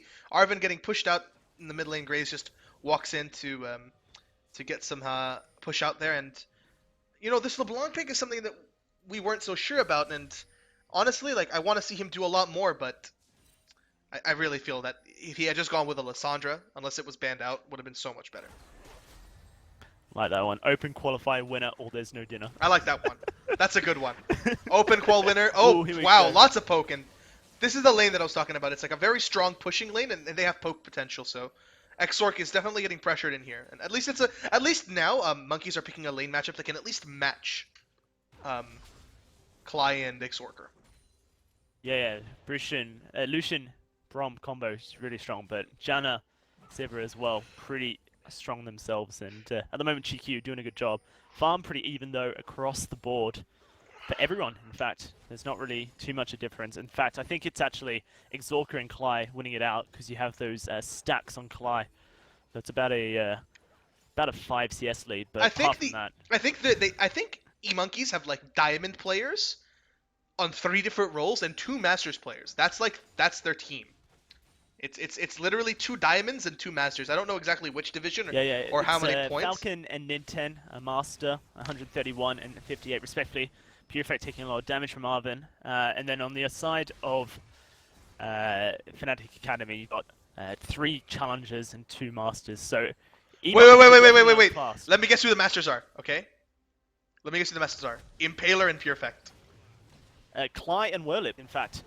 Wow, and, really? It's going to be Impaler and Werlip trying to take out Jin here. Jin will likely die here. Yeah, that's going to be first blood going over to Impaler on this Graves. Just nice walks bot to take the gank since he burnt his flash earlier. That was a really good job by Impaler there. Falcon, absolutely. not there in time to stop the gank, and he actually could be in a bit of trouble if they decide to dive him. Yeah, Falcon body is in slam trouble. lands, There's the body slam, slow lands, and the slow. he He's going to have to flashes flash away. That's about it. And he misses that entire wave under his turret. Very nice play from Fnatic Academy. Yeah, really nice. So Fnatic Academy, they pulled out the first kill of this game. They've got themselves a 1,000 gold lead at 8 minutes. They're going to look to try and snowball that into a victory. The game-winning, series-winning victory for them. Slight CS lead in mid and bot lane. Sorry, mid and top lane, I guess you would say. Though Maokai is so far behind the Gragas right now. He's 10 CS down and a kill down. So Werlip definitely going to have the pressure. He's gone for the Bobby Cinder into Sheen. So you know that he's looking to try to bully this lane out. And I like the Sheen pickup because the Maokai will be skilling up magic resist. And the Sheen is pretty much most only physical damage. So there's at least a mix of damage coming out there. Yeah, it's a nice pickup there by Werlip. Obviously, Clyde in a little bit of trouble will jump to Zorka, and that shield will block most of the damage coming through. But at the moment, Chiku and Ninten, they have the pressure in this lane, and they've got really nice ward coverage as well. The pink ward in the lane brush and a ward in the tri brush as well means that it's going to be really hard for Impaler or Pure Effect to kind of break this push that they got going. Yep, and again, 1,000 gold lead in the early game from Fnatic Academy. Similar to game 2. Not similar at all to game 1. No, not really. We'll definitely just have to see how the rest of the game pans out. E-Monkeyz had basically won the game at this stage on game 1. They were that far ahead. I think it was the double TP. I don't think the double TP happened just yet. Let's see. No, it actually did. You're right. Level 5 support was when the gank happened. Din taking a lot of damage in the spot lane. Impaler is on the top side, as is Falcon. Level 7 Impaler getting his red buff. Falcon already has his level 7. How many marks does he have? He only has 1 mark of the Kindred. Okay, that's not too bad. Definitely should look to try to get as many as he can.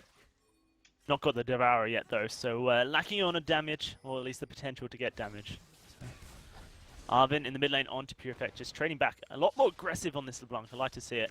I think he's more aggressive because he now has the gank jungler advantage. So Graves at the Kindred matchup is basically just like Kindred will try to gank, while the Graves will just try to farm. So the team with the Kindred will definitely look to try to make more aggressive plays. So I think Arvin is more confident now that his jungler will be able to support him in the gank. Seeming to work out. Got the slight farm advantage in the mid lane. This stage, I think last game was when Impaler headed mid and gave Pure Effect a kill. Impaler is in the top lane at the moment. He's going to push GQ and Ninten off this turret. They have to be careful of a potential dive.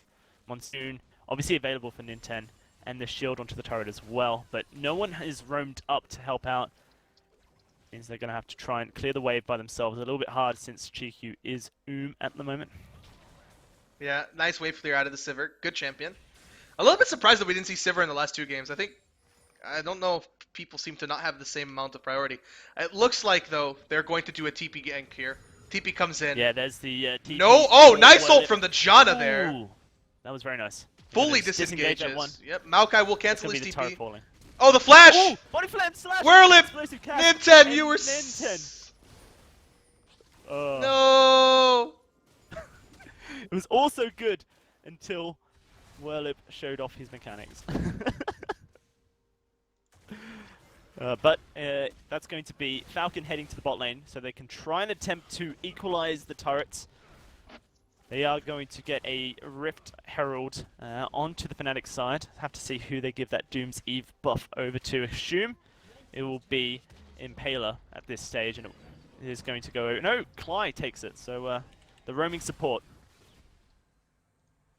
Yeah, so turret for turret. Unfortunately, though, Nintendo kind of didn't need to die there. Yeah, I think if the E went in from the Gragas, he should have just flashed it. They should have disengaged a bit harder there, but, I mean, it's not as bad right now. I still think both teams are in a pretty good spot. It's not really... Oh my goodness. a huge Falcon deal. at 30 minutes into the game still hasn't picked up his Devourer and has taken that Dragon away. At the moment, Falcon is looking at getting a 25 to 30 minute Devourer if he decides to purchase it now. That's really bad for the Kindred, and he is. He's going to go down the Devourer route. With that 5 stacks now off the table, that's going to be hard I to think scale up. I think if E-Monkeyz had Cure, they would be relegated. Kappa 1, 2, 3. Ooh, Arvin, nice. The Sand Soldiers aren't there, so Soz Purific not going to get that much damage back. A little bit of a misplay, I guess, from Soz Purific to send them so far out. But with that Rift... You know, Herald buff on I actually Clyde- just saw what you meant about the Devourer. That's horrible for Falcon. Yeah. He's in a horrible spot, actually. Like, you should be looking to get sated soon. Well, So... not quite at 14 minutes, but if you could, that'd be great. Now, going to be Fnatic Academy onto this. The bot Rift lane turret, Herald is doing so much. doing so much damage. Falcon joins the Wave Clear Squadron. They have to be careful. Looks like Fnatic Academy should be able to push this up, maybe get on the next push as well. Hopefully they'll be able Doesn't to... look No, like I think this turret will fall now. The Rift Herald's... Clyde just, like, walks up and blocks it. Oh, nice Q from... They got the Chi- wave clear. Yeah. The culling comes out of Exorker, and they're just winning the poke war, and Purefect is making his move down here, but knowing Purefect in his last few Azir plays, he's likely going to miss the combo. Let's watch very closely. He's been spotted out. No, he hasn't. No, he's just pinging the wall. He has been spotted out. Yeah, there's a ward there. Never mind. Adren... Oh! Means Arvin and Jin taking an advantage here and pushing down the mid lane. No TP. This could, at the very worst, be a turret trade. And the mid lane turret going down.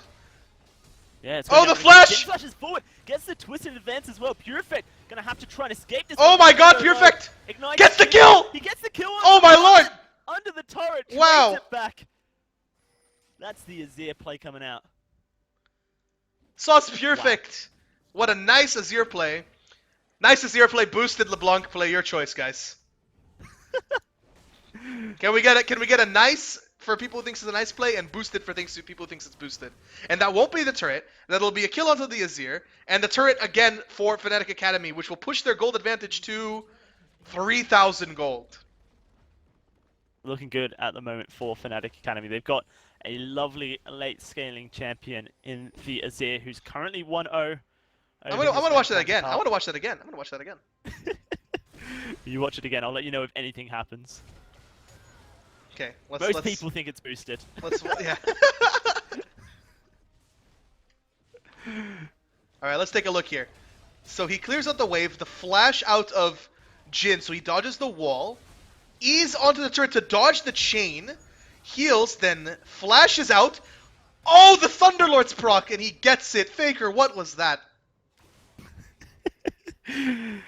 Are you allowed to have Faker on your team? Yeah, I don't think you're allowed to have Faker on your team in open qualifiers. Fnatic Academy are dishing out the big bucks. Shame they couldn't keep Huni or Rainover, but See, they've got the money for Faker, apparently. Faker is on the Fnatic Academy roster because he got solo killed by Febevin. You see how it works? Yes. Yeah. He got So solo is it. killed by Faker. So Daylor was fungineering him down to the Academy roster. Oh dear. Okay. 30,000 gold lead for Fnatic Academy. Oh, Arvin goes in. Perfect, now in trouble. He's Yep. gonna get locked up. Very nice Arvin combination gets of the kill. Azir. Ninten taking up the turret. Lam's spike goes down, but he's What? outside of it. Impaler gets the kill with the collateral damage. Misplay a little bit by Ninten. Didn't trust his jungler there. and that means that all the pressure E-Monkeyz just gained is now completely lost. I'm not sure why you flash out of the Kindred ult. Oh, Falcon takes so much Oh, damage. he'll The kill live. comes out from GQ. Here comes Jin, the flank! Arvin onto Werlip, and Werlip's going to fall very low. He hasn't fallen yet. Jin gets the kill onto Werlip, but he does fall for the effort. Impaler with that kill credit. The health bars on E-Monkeyz so low. It's going to be Fnatic Academy pushing in for this. Arvin going to go low as well. Exorca flashes forward. Not quite got the damage. So, Academy sticking oh, around. Arvin goes in Here though! comes Impaler. He gets Arvin's faker now. Arvin's faker now. Onto Arvin the is faker now. Impaler as well. Red buff ticking, and Arvin gonna go for Oh, the what kill. the- Impaler turns it around. Oh no, Here Exorca's faker. comes Perfect. Never mind. Sauce Perfect could have been faker there if he got the kills, but Arvin is new faker now. That's a 4-4-2 at the moment in favor of E-Monkeyz. The turret will fall though. E-Monkeyz currently sitting 3k gold behind, but they're fighting for this series. Wow. That could have been so good for Perfect. If he just played it a little bit better, he could have got a triple kill straight up there. Yeah, come on, Faker. So where's Easy Hoon when you need him? That's true, actually. Ica Hoon, please. If that was Ica, if that Azir was Ica, that would have been a triple kill. It's okay, though. 3,000 now, gold lead for Fnatic. It was a little bit fluctuating there. Dragon's coming up in 15 seconds. I think Rift Herald is up, yeah, so I think Fnatic Academy seem to be the ones into position to take the Rift Herald. Hopefully, E-Monkeyz will be able to respond with the Dragon. Yeah, you know, if you're going to lose one of the global objectives, at least go for the other one. It is now. They've roamed around. They need it, especially considering that the Devourer on Falcon they did go is for the so far behind. They did go for the earlier Dragon, so it looks like they're hoping to maybe get a the ult from Werlip. GQ is on the back line, on the hunt. LeBlanc's top lane. LeBlanc is top lane though. They don't have LeBlanc. They can't go for it. This is so bad for E-Monkeyz. It's actually they need these global objectives. Falcon is on 10 Devourer stacks at the moment. Okay, at 20 that's minutes true, into the game. but they were able to at least trade a turret for it and LeBlanc solo farm. So if their goal is to get LeBlanc, oh god, Perfect with the nice Azir wall. Jin will have to flash out into the quite early Kindred ult there. And, yeah, Jin's going to go extremely low, but I don't think they have the chasing capability. Oh, they will lose mid-turret This likely now. Doom's Eve. Yeah, it's doing so much damage to this turret. They don't have the wave clear either. That's inner turret going down. Rift Herald, And Graves, he's golden. Lucian, and Azir. That turret's going down. That is huge for Fnatic Academy at this point. They're so far ahead. Now they're going to go for a second inner turret with that Rift Herald buff, and it's going to fall extremely quickly. The rotation's coming out. Arvin in the top lane, it looked good, but I think ultimately it was terrible because they just gave up all their pressure around these global objectives and allowed Fnatic to do what they pleased. Yeah, that was a very, let's say unlucky. Let's go for unlucky situation for E-Monkeyz. Man, I was kind of hoping this game would be a little bit closer. Would have been more hype, but it feels like Fnatic Academy, they definitely have E-Monkeyz number here. They're moving around the map better, grouping up for objectives better, you know, as is their team comp. It's Lucian, Azir. They kind of want to group up for these turrets and objectives. I really want to see E-Monkeyz try to set up picks, and Arvin is going to take out this mid turret, so at least that's a trade. They're keeping the gold lead in the same place, at least.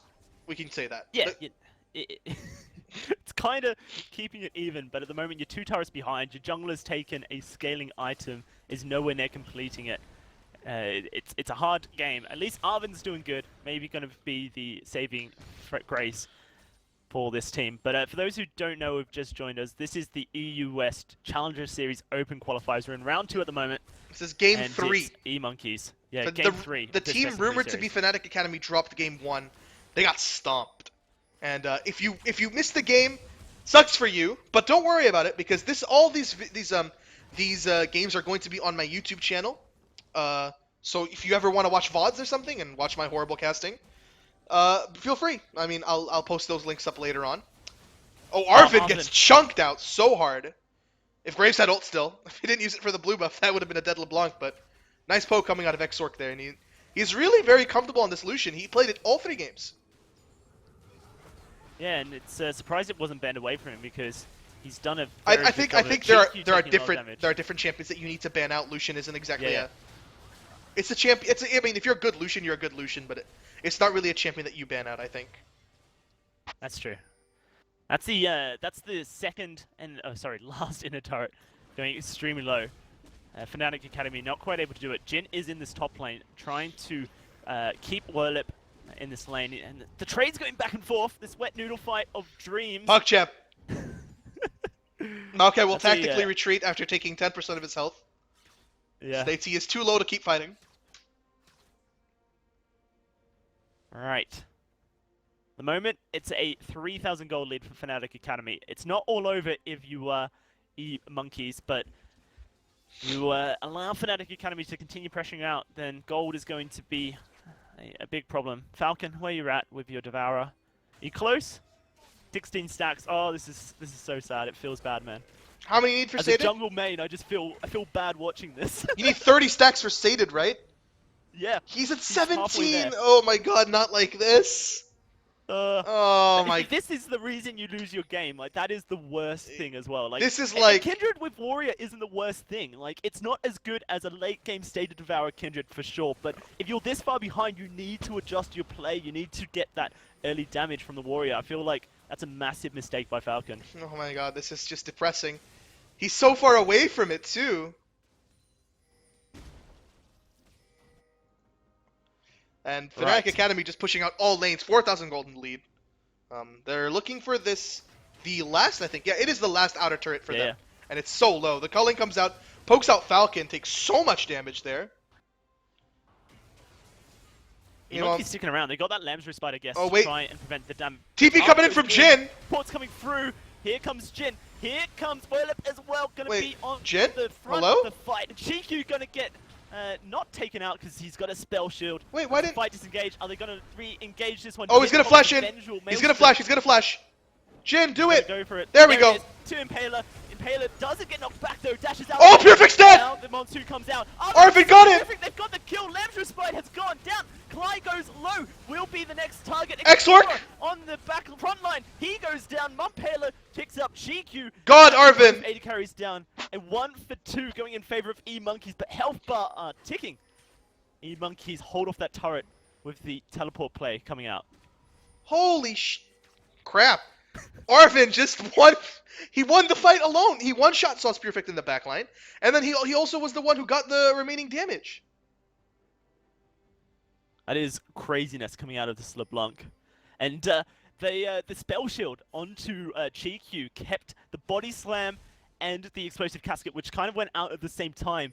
They didn't take any damage from that. That was such a good play by GQ. Obviously went down in the end, but just denying the engage from Werlip meant that Jin could re-engage the flash twisted advance. Now it's still a 3,000 gold. Took him a while to get into that fight, though. I will admit, though. Oh, Arvin goes in. Man, we criticized Arvin on his LeBlanc, and I feel like it's Arvin himself seems to be like, really, he is the main facilitator for this team. EU mids, man. I think Fnatic Academy Arvin maybe. Currently beating out Faker. No. Remember, he got Faker. He's Faker now because of the play. Oh, he's Faker now. Okay. He's Faker times 2 because of the LeBlanc play that he just did. So Arvin is still Faker. Seems legit. Well, Jin is in trouble, going to get focused down. Falcon onto Werlip. Empress Divide denies Arvin the damage. Impaler gets the kill onto Falcon. Lamb's Respite wasn't up, and now Jin's going to go down as well. Fnatic Academy with 2 kills. They're going to turn for this Baron, and that could have been the throw by E-Monkeyz. Yeah, I think that is Baron. And that was the unfortunate situation there that they positioned very poorly. They will get punished for it. Arvin's in the bot lane now, farming. But yeah, nothing they could really do. 4,000 gold lead before the Baron. 5,000 gold lead now. I don't have the Baron power play meter since I don't have that hashtag production value. But yeah. We know it's 5,000 at the moment, so it's increases. We can count it up by the end of this Baron. Right. Someone do math for me. Help. Can't do math. Okay, one thing I like is that Exorca, he understands that he's so far ahead. And his team is also really far ahead. He's going for the Maw now, and Maw realistically isn't like a super good late game item, but it works really well against the main damage dealers of E-Monkeyz, which is like the only thing he needs to worry about is getting one shot by the LeBlanc. If he can't get one shot by the LeBlanc, it's all good. And Arvin, you know, in that fight, the Emperor's Divide by Purifect completely denied Arvin any damage. You said that he's kind of like the facilitator at the moment for E-Monkeyz, but if Purifect's able to put out that ultimate deny any distortion damage, then that's going to be a huge factor for this Fnatic Academy. Now they should be able to pressure and take this final inner turret. I'm not sure E-Monkeyz can contest, but they're going to try. There's on the hunt.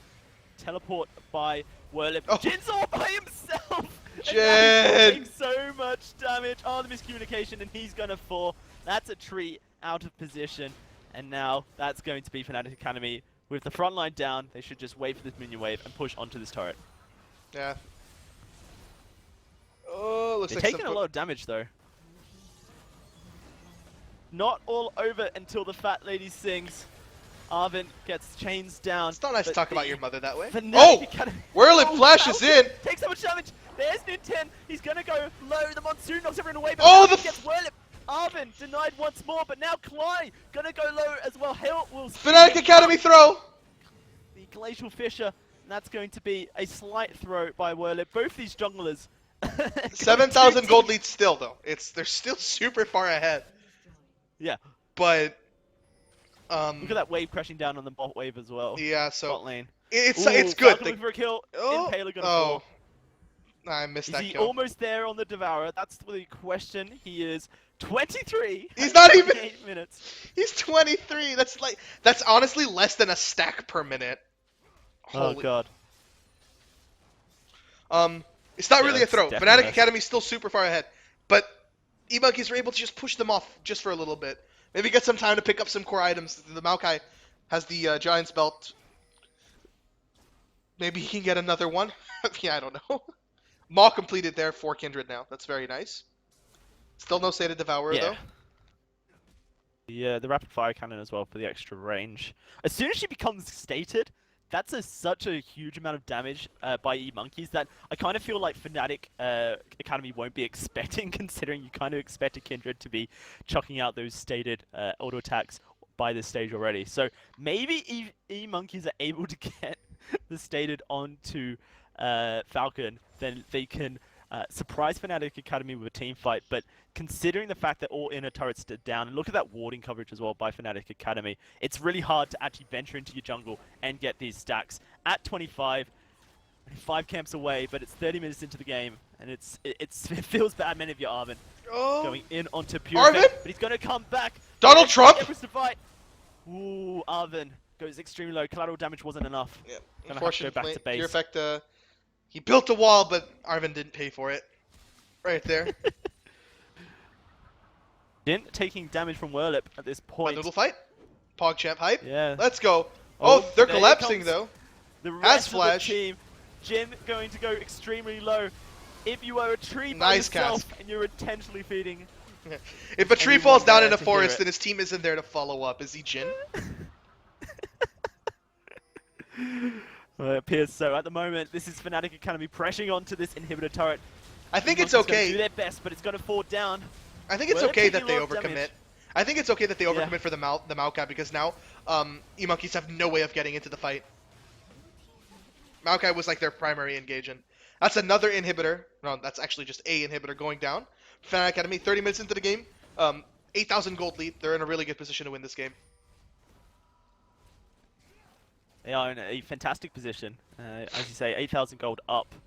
And they've got the late game. Arvin's doing his best, trying to do LeBlanc things, but it's going to be denied.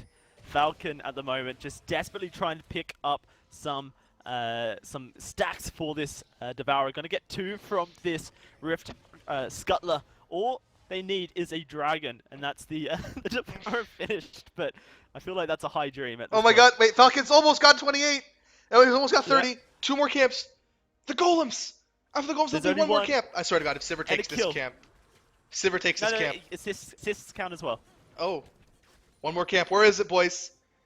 He's gonna base Or a and kill. go for the Gromp, boys. Finally. He is. Look, the pig on the map. He's pigging it. He's like, it's mine, lads. I got this. Let's watch him. Let's watch him run there. Go, you Falcon big achieving thing, his get the camp. dreams. Whilst He'll- Fnatic Academy pushing down this bot lane. Who cares? That's We're going to be the watching. bot We're lane watching inhibitor. him get it. He's got it. He's going for it, boys. Oh, he's going for it. He's going for it. The Grump. It goes down. He's finally He's sated. got it. He's stated. 31 minutes 30, per hour. 32-minute devour of the dream. E-Monkeyz are going to turn this game around and they're going to win it. You bet my mark. Pro analyst coming out. Right, can they defend this inhibitor turret in the bot lane now that Falcon has joined the rest of his team in damage? Well, I have to see. Arvin onto Exorca. Falcon this game is proof that anyone can achieve anything. Sated Devour at 32 minutes, the dream. Oh wait, I Endgame fantasy. just realized the score is 9-11, which is why the people memeing in chat. Oh dear. Not like this. So that alright. bot top lane is now pushing in. Yep. Someone's gonna go have Baron's to deal in with it. 22 seconds, but I think they're going to try a Wow, slow... that wave clear. Yeah, I mean, it's really hard to get past the Sivir. Oh, Arvin? Half Ooh, half HP health to Yorker. Exorc. Wow. That's huge. That's through the Maw as well. So... Alright, that's Jin in the top lane though. Has to deal with the top lane. We're gonna tank this one up. Fnatic gonna overcommit to it. There's the shield. There's Arvin? back line. Gonna have to get out of there ASAP. On the hunt. is Sivir ult Fox. down. They're going in. Clyde is on the front line. Falcon takes too much damage though. E-Monkeyz may have to deny it. Oh! Perfect onto Falcon, but a lovely Lamb's Respite keeps everyone healthy. And E-Monkeyz trying to turn this around. They're onto Whirlip. Jin is dead Oh! as well. Arvin So- goes Exorc is Exorc dead! Gonna fall extremely low. He's He dead! gets second and they get the kill. Oh, Clyde that's it. Is there as well, but It's they over. get Arvin. They get GQ. That's going to be the game. Most likely going over to Fnatic. They just need to focus out Jin, and there it is. Whirlip with the kill. The last Nexus turret will fall. Falcon trying to do his best, and he gets the kill onto him. He's going to go for more, but he's going to fall extremely low. That is Fnatic Academy going to take game 3 of this best of 3 GG, series, well and they're gonna played. progress Coming out. to round 3. Very close game from E-Monkeyz. Overall, the series was quite fun to watch, but it seemed like after that first game loss, the Fnatic Academy, they regrouped themselves, and they won the game. GG, So- well played to Fnatic Academy. They will progress to round 3. So I think EUS that Challenge is Series the Open Series. end of the live stream, but we will be going back and watching replays of one of the other series. So we're going to take a short break. I'll put a straw poll in the chat, and we'll be back in about maybe 5 minutes. So go get a drink of water, come back for the straw poll, and then we'll decide which match will come up next. Again, thanks so much for watching, guys. If that's it for you, and you really still want to watch the games, don't be afraid. You'll still be able to watch the videos on my YouTube channel. So I'm casting with xDowsy. You can follow him on Twitter at xDowsy. Go give him some love, and we'll be back in about 5 minutes. Until then, are you guys ready? Microphone Sound muted. muted.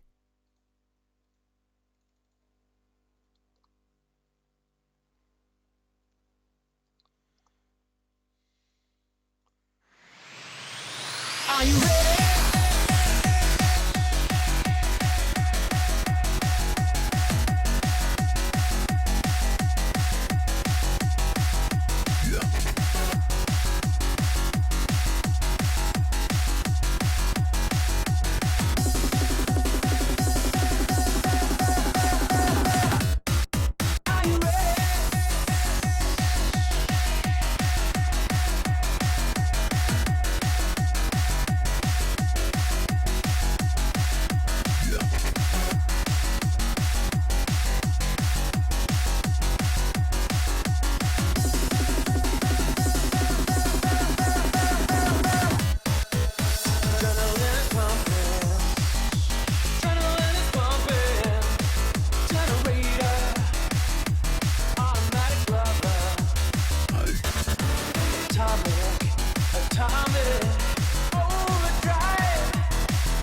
you tight, don't you tight.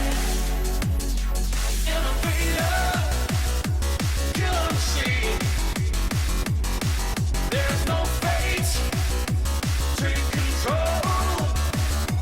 Brain power, let the bass kick.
Hey guys, welcome back to the stream. I'm Broken Shard. I'm joined by my co-caster Xdowsy. We're going to be starting to cast the Giants Underdogs versus Low Priority.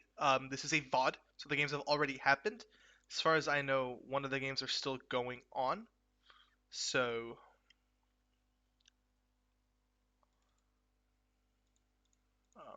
Yeah, it's a bit of a series, pause. most of it's happened, but we're going to be starting from the beginning. All right, I'll pause at 15 seconds. All right, 15 seconds. Ready to Please go? count. Right, ready? I'm ready. 3, 2, 1, go. All right, let me just move Cool. the players around. Different styles of compositions here, except for the Lucian Ezreal again. We're seeing that at a low priority. The Lucian Azir, kind of similar to the Comp Fnatic Academy ran. All right, let me edit the title. It's low priority versus Giants Underdogs.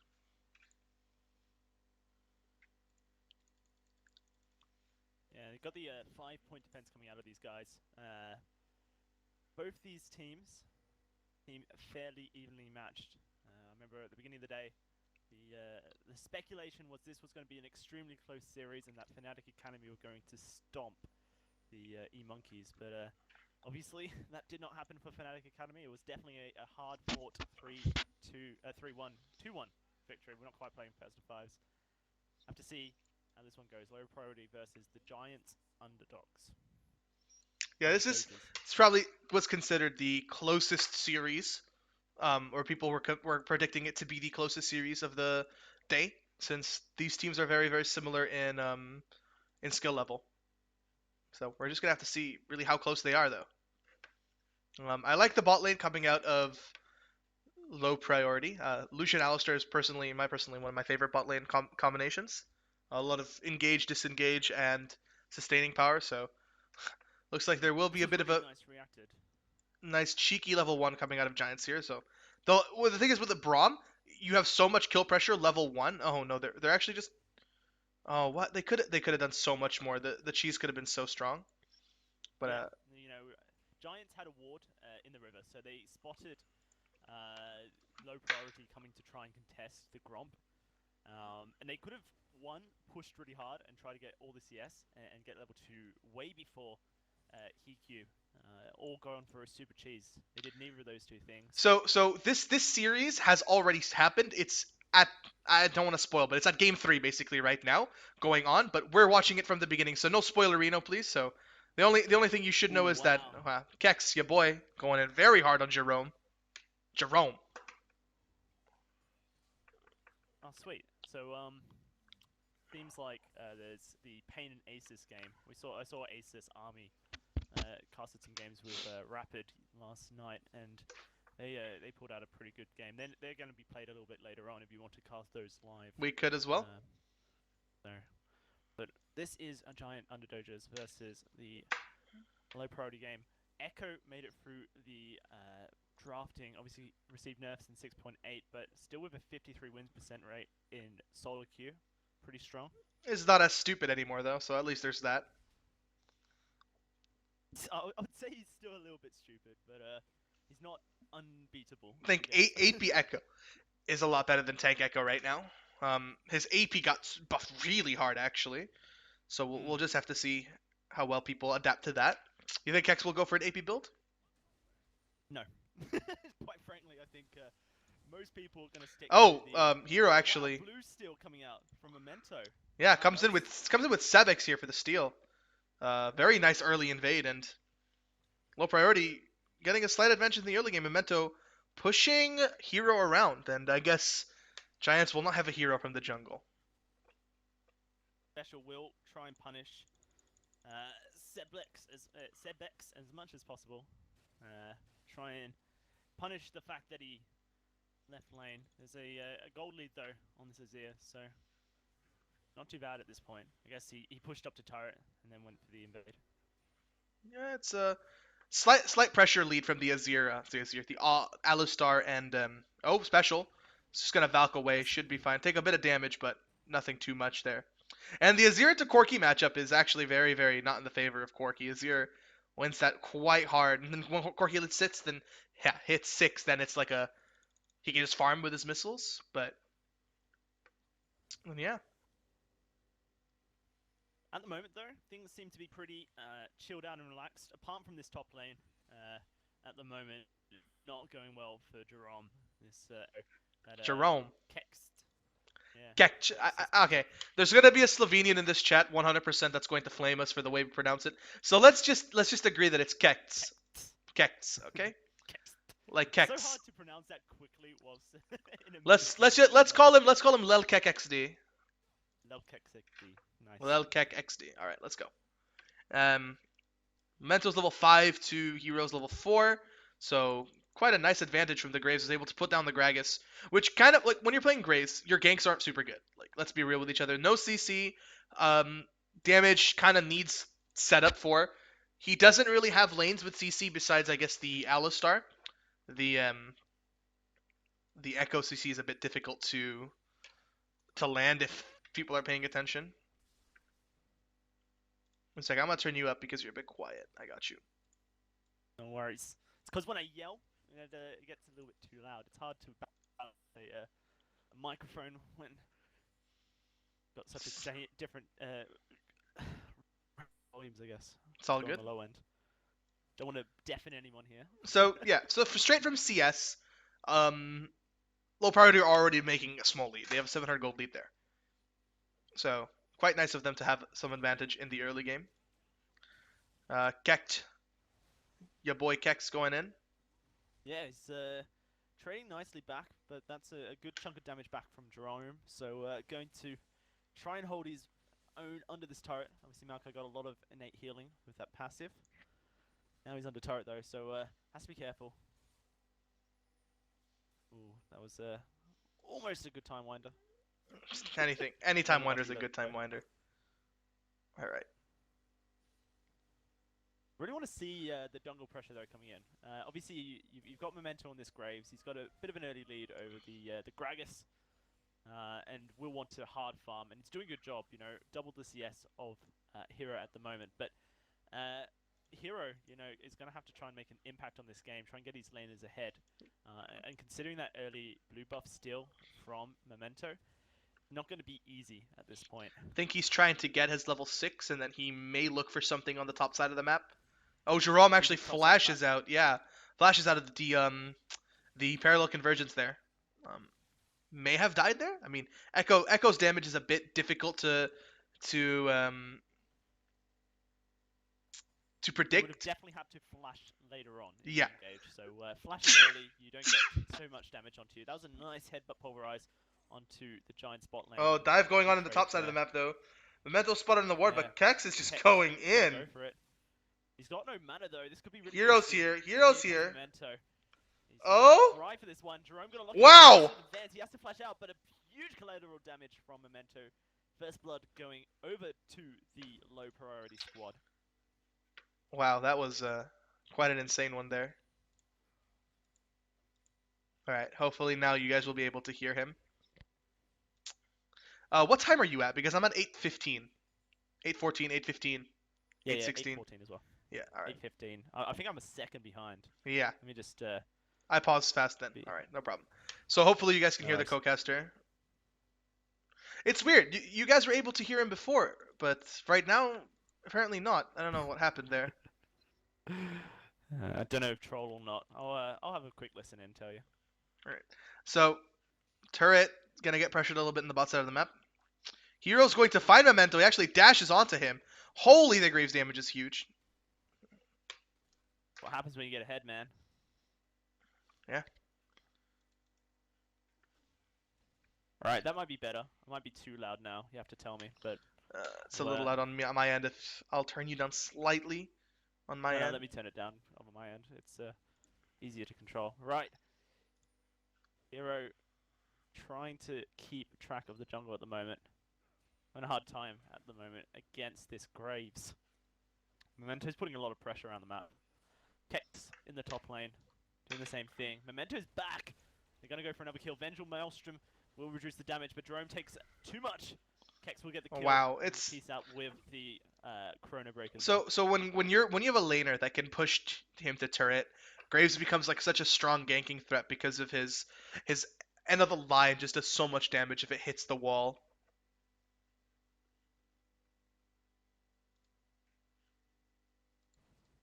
the moment, there's a little bit of a bait from here, QQ. Not quite sure where they're going. Oh, there's Hero on the red buff. That's what they're going for. They're going to try and get this Gragas and punish him. The body slam will get blocked. He's going to have to... Oh, no, Donald Trump? He has to flash out. There we go. There's Donald Trump here with a wall. He's built it himself. He's going to make Hero pay for it, as you like to say. And Hero will pay very shortly. The kill goes over to HQQ. Final order attack goes. That's a 3-0 lead for this low priority squad. They're still pushing in. Hero's not having a good game. Yeah. No, this is a really good early game out of low priority though. Quite impressive from them. Amin, we'll get you in for the next game. Promise. Wait, is your volume really that low? Let me listen. Yeah, it is pretty low, man. Why? It might be because I'm not voiced on the server. That's just a TeamSpeak thing. But special with the package. Oh, now I know why. Now I know why. Okay. Talk now. Hello. All right. Hopefully you guys can hear him now. I think it was a problem on my OBS. Right. Should be fine now. Hopefully. There's a beautiful headbutt pulverize onto Treats. Gonna be able to escape that one. Hero, once again, having a bad time. Collateral damage comes through and Memento gets the kill. Trees going low. Hero comes out of the Ezreal. Fights across the map. This is solo queue. Kex onto Jerome. Looking for a kill onto this tree in the jungle. Vendreal Maelstrom keeping him alive. But here comes Graves. Giants struggling across the board. Though. Oh, yeah, the flash over, though. There's the flash over. Memento goes for it. Kex tanking the turret. Has the Chrono Break and will peace out. Memento will... walk out as well. That is a third kill onto this Maokai. 5-0 for low priority. They're pressuring Giants really hard at this point. Giants now seems to be having trouble. All right. 5-0 in the advantage of low priority, and this is a very good early game from them. Memento facilitating that super well. You know, Graves not the best ganking jungler, but when you have Kex just like winning your lane out for you, it's very easy. Yeah, it's Echo against Maokai. Generally a favored matchup for Echo. Able to do a lot of damage, able to pressure the Maokai out. Obviously Maokai will scale up eventually and don't really expect Kex to be able to 1v1 him as hard as he has been doing so. But at this point, 3 kills up and a 20 CS lead. It's pretty huge. Yeah, it's pretty huge. It's very huge. We'll just have to see though. Will it be enough? Will low priority be able to clean out this game, like follow through and win it out? Well, turret will fall. The second of the game, in fact, as the top lane turret was taken just recently as well. That's a huge lead, 5,000 gold for low priority. Kind of doesn't seem right. You've got this giant squad, obviously. You'd expect the organization to have picked them up. You'd expect them to do well, but at the moment, it's not seeming to be the case. Yeah. Again, the Ezreal it's the classic case of the Ezreal being picked into a very weak lane. Lucian has so much pressure on the Ezreal, and he's not really able to really do much or provide much until he hits that 2-item spike.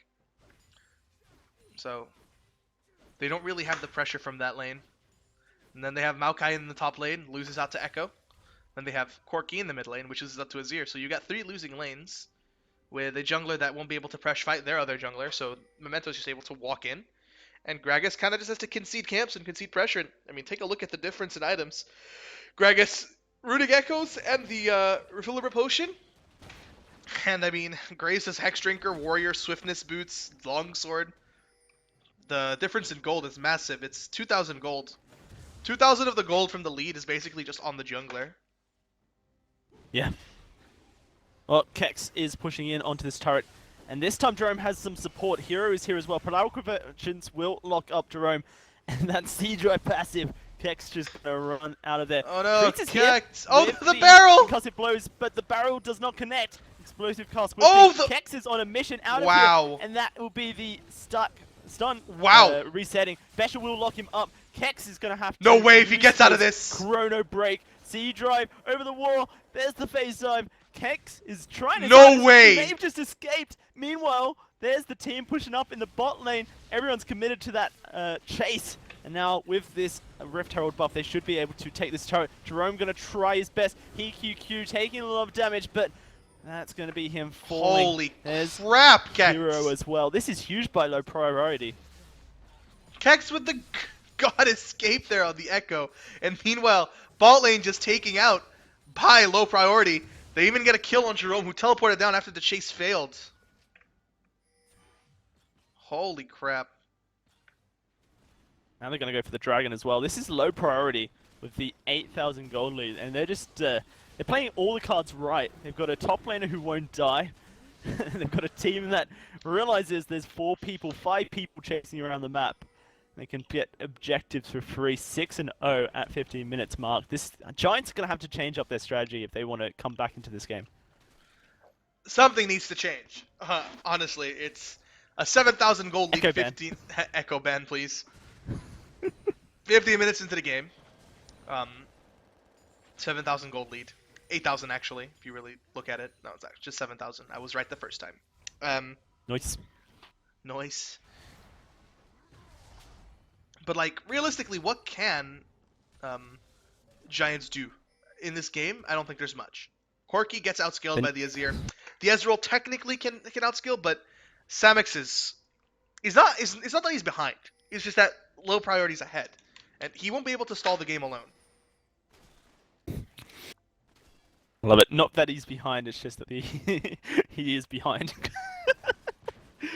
The turrets, 4 turrets, I guess, is what's really doing it at the moment for low priority. Well, here's the thing: They've they have got so Sheen, much Sheen, gold. Manamune, and package now on Corki with Trinity Force. Maybe they'll be able to do something because they've hit some pretty strong item spikes, and they're actually going to find HeQ out. They're not really going to do much about it though. There's not much they could do. Memento was lurking. That's going to be kept. Just pushing down this bot wave, putting pressure on the map, threatening an inhibitor for low priority. Giants just seem a little bit lackluster, a little bit lost at the moment. Going to try and push in for this turret, but not quite sure they can do it.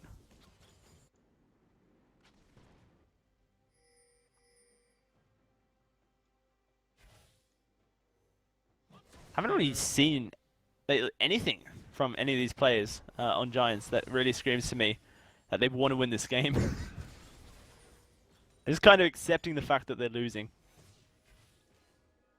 Now, this is going to be an engage on to Treats. Puts up that wall and jumps to Hero. And we'll get out of this one for now. I think Rift Herald must be spawning soon. And it does. Well, just Rift Herald will go over to low priority. I'm fairly sure that they will win this team fight if it goes down and get the Rift Herald. Unless Hero can make it a hero steal. He gets it, and Memento Even will if pick you that get up. the hero still, you're not going to be able to pick up the Doom's Eve They'll buff. just kind of just like wait for it to get off. So it's one of those things that, you know, the enemy team can't pick up the Doom's Eve buff if you've killed it and you've got that kill secured. But all you're doing is denying the fact that they get the buff. You're not actually going to get it yourself. You're not going to get out. Kex helping out his mid lane, and they will steal that one away. Giants just leaking across the map, hemorrhaging gold left, right, and center. Yeah, CS is pretty even in the mid lane and the... Leaking is an interesting choice of words there. Wouldn't particularly use that, but yeah, sure, man. Why not? Yeah, the CS is even though, across the board, apart from maybe the jungle. It's the kills and 4 turrets. Yeah. Oh, Treat takes so much damage there from just one Azir Q. It's kind of scary. Sevex has hit like a Nothing. 2-item spike. Zamux, they just have so much pressure on the map. The 4-man of wow, I almost said Fnatic Academy. It's low priority with the split push from Kex. It's going to get them a lot of turrets, but they still need to make some advances on the mid tier 2 and the top tier 2. Like that's their goal. They need to pick up these turrets, and then they can start baiting around Baron. There we go. They're going onto this inner turret. Explosive Cask will knock people back, but it's not going to do much other than that. That will be low priority with their 5th turret of this game, pushing their lead to almost 10,000. Not quite there, just 9. 1k off. 9,000 gold is the lead for low priority. Now they can try and pressure out the last and final inner turret in the top lane. Giants just sitting with their tails between their legs at the moment, trying to get farm, but not really making anything happen. Baron's going to spawn. Are they going to go for this straight away? Yeah, I mean, 20-minute Baron straight up, or a 20-minute Baron bait. They're baiting. They're baiting. Yeah. Treats is going to Nice walk into this brush, and pulverize. there's a headbutt pulverize. Treats going to fall, and now they're going to turn onto special. The teleport coming from Kex, and he's going to jump onto this Corki, lock him up in the parallel convergence as well. That's going to be special, falling Memento with the kill credit. Now they might be able to turn around and attempt this 20-minute Baron. Could still be a little bit risky, but low priority. Oh, Kex still going in. Kex onto Samux. Parallel convergence goes out, and it will zone out.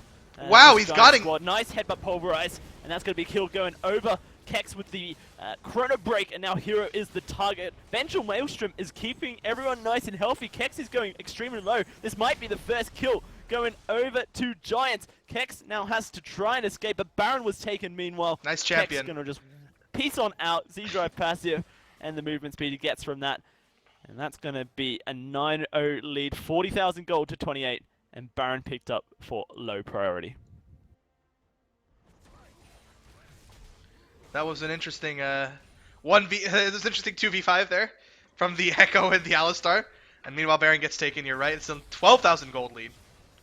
I don't think there's really much that can be done at this point. No, it's definitely low priority's game to win. Unless they do something terrible, then they should just be able to close this one out. So Giants, at this point, they're going to have to be considering what we change up for the next game. But yeah, it's low priority. Just Well, that depends stop if we will actually watch the next game. We may have a live game to broadcast as well, so we'll talk to the chat, see what you guys want to see after this game. But I mean, this game is particularly over at this point. Game 1 likely going to low priority here. I don't see very much that Giants can really do. Just got too far behind in the early game. Samux goes in for aggressive trade. Nothing really happens from that, though. And they're just going to rotate up. There's a wave in the top side. Can take the last inner turret off the map. Whilst Echo split pushes in the bot lane. Doesn't quite have teleport up, so they have to be careful. But when you're this far ahead, you feel pretty confident. You got 2 dragons. You got Baron on you as well. Oh, it looks So they're like gonna take this Giants are trying to go for this flank here. Yeah, makes sense. Jerome gonna go in. Headbutt pulverize will disengage it for now. Wait. That's huge damage going. Emperor Survive will split them up. Treats going low. Giants leaking at the moment. Double kill. No, not quite. There's the kill. Double kill Leaking. for Memento. And now Samux gonna be the next target. They're gonna go for Jerome smoke as well. screen, Get and slowed that's it. down. That's the That's FF surrender vote. 46,000 gold. That's a 15,000 gold lead at 23 minutes. Low priority take game 1. Yeah, that's it. That's game 1 for low priority there. Complete domination right there from them. And, wow. That was like, what, 23-minute game? Jesus Christ. So, That's not good if you're no, Giants. it really isn't. It's really, really demotivating. Apparently game 3 has gone on to 54 minutes. Holy crap. So, I mean, we'll take a short break and we'll come back and talk to you guys maybe about what games you guys want to watch. So, thanks for watching the stream. We'll be back soon. Microphone Sound muted.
Spanish love going on here. We're going to be following Asus in their series against the Random 5. Thanks you guys for suggesting. It's good, I guess, for the Spanish community. Come together and support your team going through the game, and we're going to start here. My co-caster is XDowsy. You can find him on Twitter at XDowsy, and hopefully you guys will enjoy the game. We'll be casting in English because my Spanish is fucking garbage. Alright, XDowsy, you here? Yeah. Hola, Alright. mi amo. Sí. Sí. That's it. Sí. Gracias. Sí. Gracias, yes. Give it Okay. a bit of a pause to begin off. So something else that I just thought off the bat that I'm really, really happy with is the Vel'Koz. That's a really, really fun pick to cast because this champion either goes off and does so well or sucks. But the Vel'Koz versus Karma matchup is like very poke based. I actually think Karma gets an advantage in that matchup. Across the board, it's very magic damage focused from Asus. I don't like the AD carry Corki at all. I feel like it's way better in the mid lane than it is in the bot lane right now, and especially if you are going for an AP mid lane, it's a lot of magic damage you're coming out here. Corki ADC es no bueno.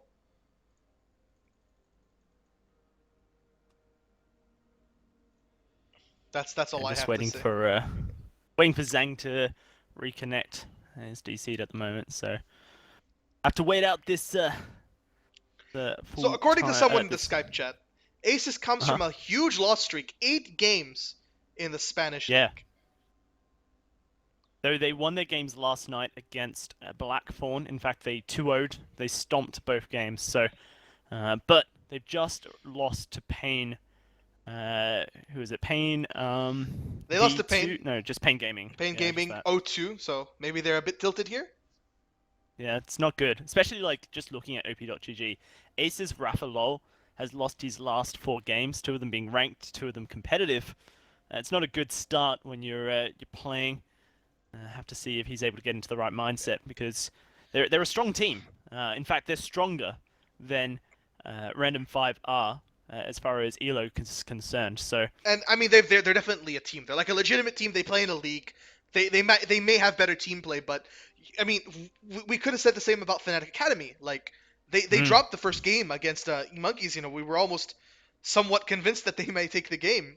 And a little backstory is, you know, Motroko is actually a former teammate of mine. We played in the same team together back in season 3. We played on TCM Gaming, so it's nice to see him that he's still keeping it up and playing. But yeah. get a bit of love. Oh yeah. You know, Motroko. I have nothing against the guy. He's a good guy, and hopefully he'll win this game. Little bit of nice friendship there. hmm So maybe people can tell me who's the main player of Asus? I guess straight off the bat, like I could assume that Revent X is because the one that the people have talked to me most about, and apparently he's got an insanely good poppy.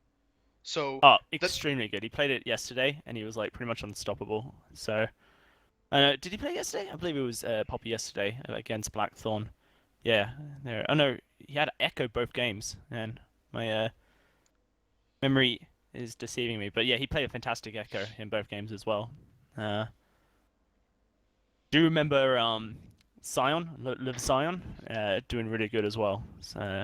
Played Cassidon, I believe, one of the games. yeah, May have well, been Vel'Koz again. It was a Vel'Koz again, yeah. apparently it's the thing is that the Trundle into the Poppy is not a good matchup for the Poppy. Like she'll get outpushed, and it's up until that he gets the QSS that it's going to be a bit in Trundle favor. But I really want to see Echinators do a lot of plays around the top side of the map. There's a lot of gank pressure. Poppy, Elise, get him to a wall, get the cocoon on. So much burst damage. And apparently chat is saying that LVS Cyan, I don't know how to pronounce his name. Let's just call him Visayan, is the beast. One of the best mid laners of the scene. So, very interesting. Played a really good Vel'Koz yesterday up against an Azir, so obviously the favored matchup, and he pretty much dominated it as well. So LV Cyan. Let's go there. LV LV Cyan. All right, that's his name. Oos. You have to get into this. Pause is done. The base will release these players. Ping goes out by Random 5. They want to invade. Have to see how that goes for them. We'll have to follow up and see where they go. Looks like a 5-point defense coming out of the Aces army. And so, gonna spot it out. Lucian. Lucian is how you pronounce it. Lucian. Lucian. Lucian. Nice. All right. Oh, level 1 coming like in. it. That level 1 is strong. Yep. The Morgana bind. Echinators. They Nice went spiderlings. minions. Yeah. Very nice. That's one thing I like about Elise is that the spiderlings will block the skill shots for you if you position it properly. So I think straight up comp wise, I really like Random 5's composition. Double tank with Karma is like Sivir composition, and then instead of the Sivir they have a Caitlyn, so their siege is actually insane. The real question is the Caitlyn ever going to really be able to deal damage to the Vel'Koz? Because the Vel'Koz Laser of Death will actually just completely screw over the Caitlyn if she ever gets in range. So it's going to be really about how Zhang can position around the Death Ray and around the Braum Shield as well. But strictly laning, I really like that Asus will go for the lane swap. The lane is very poor for them. Morgana Caitlyn is a strong bully lane. They'll pretty much beat out the bot lane of Asus. So good that they get a lane swap. It's beneficial for Corki Braum because that level 6 is huge burst. So, in the second game of the previous round for Asus, they initiated a lane swap up against Blackthorn, and they succeeded it like really well. Blackthorn reacted really nicely. Have to see how Rafalol, he actually stole away 3 of these minions last time against Blackthorn, so he knows what he's doing. Going on to Lotsky, they're just going to turn immediately onto this Braum. He's actually taking a lot of damage. Yeah, that Trundle level 1 Trundle's is level very 1 is strong. so good. But they managed to pick up that camp. However, no invade on the side of random. Sorry, I keep saying hard random because you know the Russian team. So it looks like random 5. They feel like they're stressed and they need to take this camp. So Wow. they're probably going to take it. Rafalol still Rafalol is sticking alone, around. so because Corki needs to set the wave up. So in the end, it'll be slightly slower from random 5, but at least they'll get the blue buff, which is a pretty big deal. Unless Rafalol can Yes. steal it with a Q. Oh, he gets does not get quite. it. We'll be able to pick it up. But yeah, then. so Asus army, they initiated a lane swap in game 2 of the last round. They're going to be late. That Trundle is going to Blackthorn- be really late to the turret now that I look Yeah. at it. Blackthorn reacted well, but Asus army was able to pick up the Rift Herald, and then they went on to push into an inhibitor at 5 minutes into the game. So Asus army know what they're doing when it comes to these lane swaps. Have to see if they can make it work for them, because obviously once they get this turret in the top lane, and they're going to get it pretty quickly, considering the fact that this turret in the bot lane's not even been pushed up. There's actually a freeze coming out by Zhang on random 5. It's not really a Let's see freeze. how It's Asus Army does it's it. a slower push, and in my opinion, it's very poor because they're going to be very far behind tempo-wise when they actually should be ahead. You know, Trundle actually hits turrets very quickly, even though he's level 1 with the auto reset. He can also sap 80 damage from the creep. So yeah, poor macro play from Random 5 and Asus. They play the lane swap standard, and they'll come out ahead in the turret trade. They'll take it much faster. They're going to push as well. Look at that. Yeah. They've kept the minion wave. They're not going to let it die. They're going for a hard push here onto the inhibitor. And this bot lane turret is going down quickly, but not quite quickly enough. Random 5 looks like pretty behind. I really like what Aces do. I like this a lot because since they're so far ahead, they can actually push this all the way in and let it bounce so that there's no experience going onto the AD carry when it goes in. And look, the fail freeze out of Random 5 means that whoever goes bottom now is going to get a huge wave. But Aces are actually, they're going very hard for this turret take now. This actually not can sure be they this can be a dive. Gragas is not going to be there. Elise is in the area. I really They want got to double see. TP. Yeah. I think Poppy will just... Nice, yeah. Very good out of Revent here to take this lane. He's so far ahead of this Trundle already. You see that Trundle's level 2, just level 3. He's still got a big wave, so Poppy's going to be quite ahead in this matchup. Very nice for him. Yeah, now Ace is going to go to that Rift Herald buff. Pick that one up, and they can look to push their advantage more. This wave is crashing in onto Reverence in the bot lane. Ooh, Hook for Africa going to get stunned up there. Doesn't use the Black Shield, but Reverence taking a lot of damage from this minion wave, but he's going to be able to farm it up with his Q. Should be really good for him. That's a bit of damage traded back and forth. It is Lucian who gets the major damage there. Chalker taking a little bit too much. Ace is currently I just pretty want far ahead. to point out, by the way, guys, since I know a lot of Spanish people are here to watch their team, but the stream will not only be Spanish people. So if you could just try to talk in English, would be much appreciated, so everyone can be part of the discussion.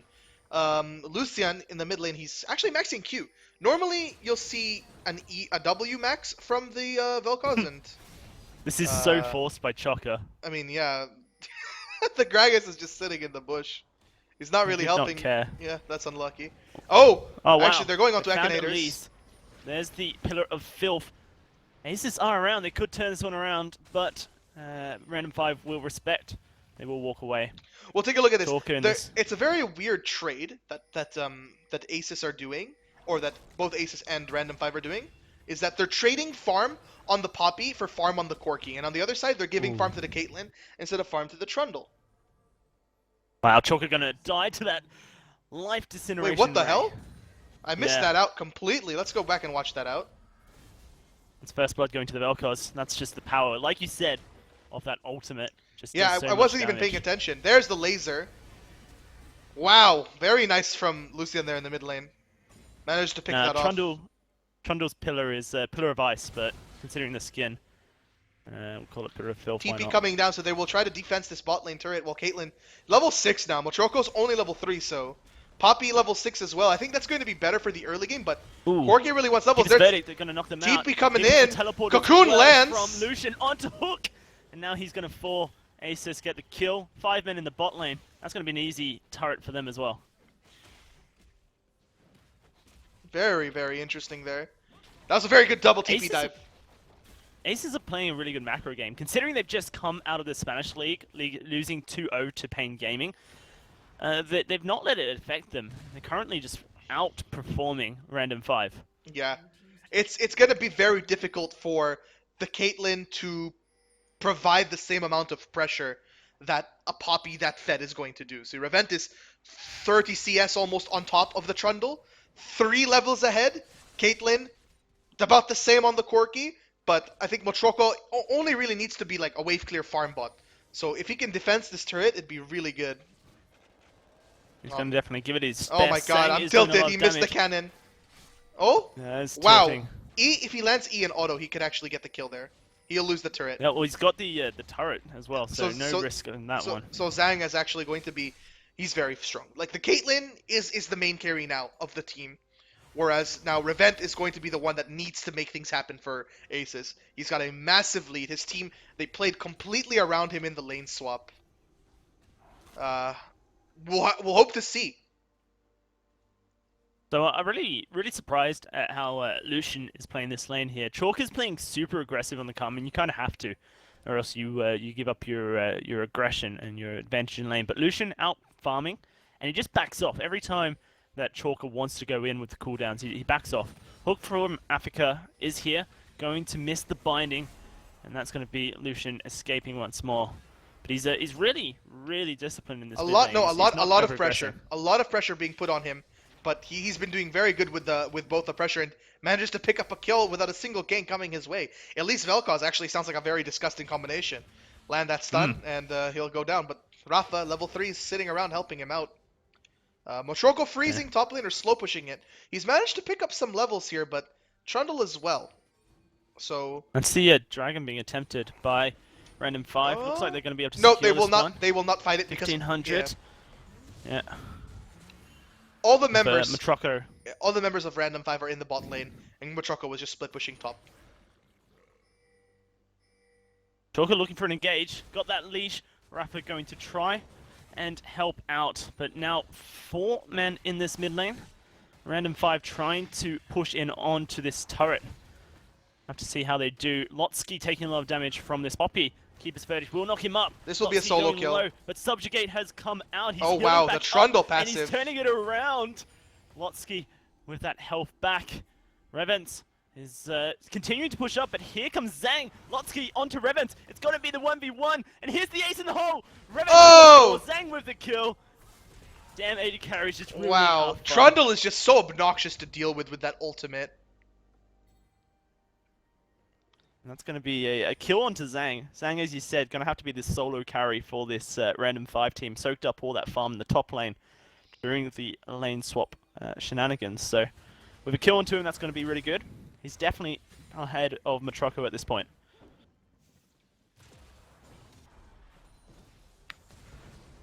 But, Random 5 looking for a another turret push onto this inner turret in the top lane. Chalker has found the elite. Echinators will die. Echinators is going to go low. Lotzi with the kill credit. Meanwhile, Motroko and Rafa are turret diving. Chalker's just around the corner. Valkyrie to get out. Here comes Lotzi. Oh, this is not Lotzi good. is going to clean up. There's the kill. And now he's going to look for Rafa as well. Flash, Winter's Bite. We'll get that Brom out of town, but that was a really big misplay by Asus Army. This is not good. Very, very poor execution from Asus there. I mean, they put their advantage all onto the Poppy, and he was not able to pressure the Trundle, which is expected this early in the game. Trundle at level 6 is so powerful to deal, so annoying to deal with.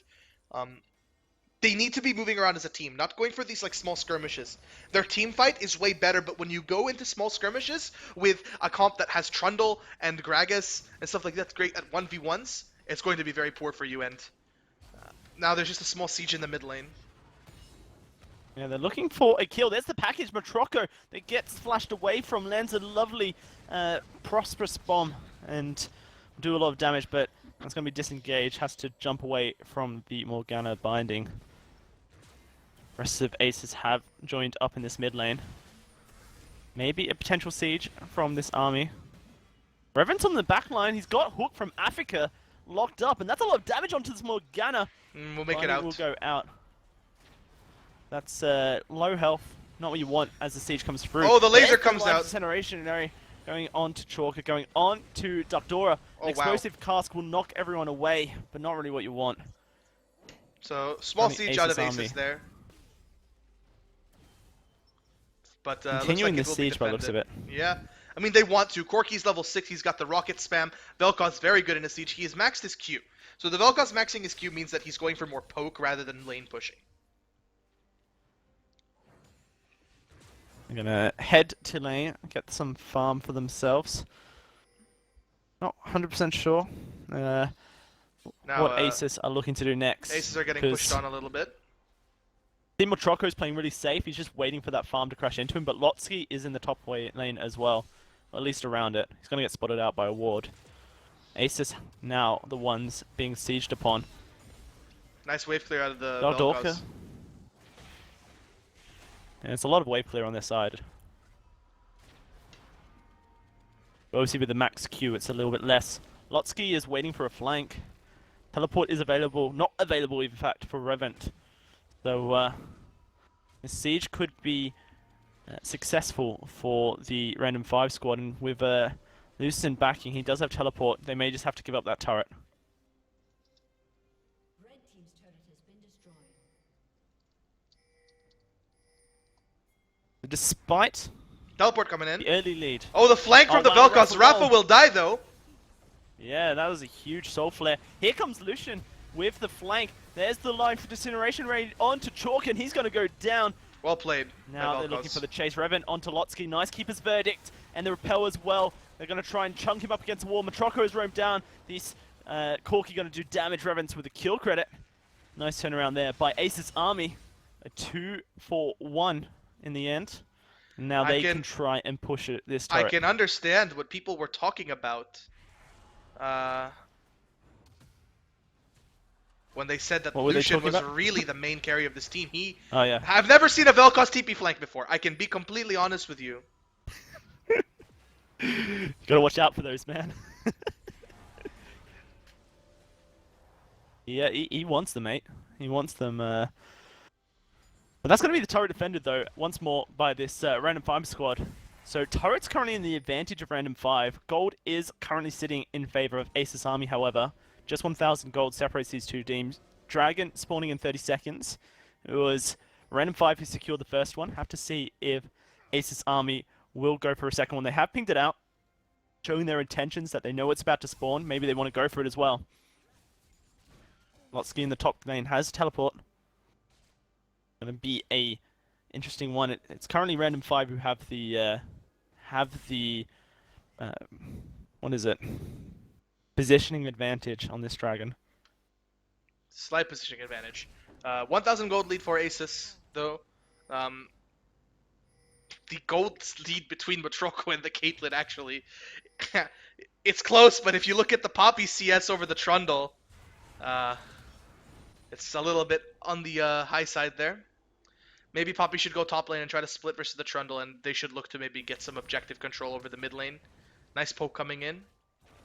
Yeah, I like what Aces are doing here. By threatening the mid lane push, it means that Random 5 can't actually commit to trying to take a dragon away. So Aces just sticking to their guns, pushing down this this mid lane means that they have the, I guess, the position advantage. At the moment, they've kind of cornered themselves in. They're going to have to either fight or back off. Revent in that top lane. There's the dragon started.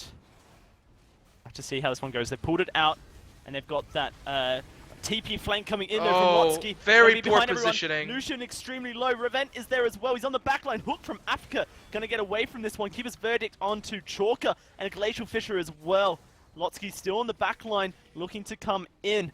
Aces currently being pushed away. Zhang doing a lot of damage, and he's got that headshot passive just going on out. Lucian having in trouble with this Trundle. Zhang gets a kill onto Rafa with the ace in the hole. Matroko onto Lotsky, a 1-for-1 at this moment. But it looks like Aces Army going to have to concede this dragon because they just took so much damage from Zhang. Yeah, that was a very messy fight. Like, lots of different fights going on. At the end, it's a 1-for-1, but the dragon will go to Random 5, and that's their second dragon. That's going to give them a lot of turret power. Still, though, the lead is in Aces' hands.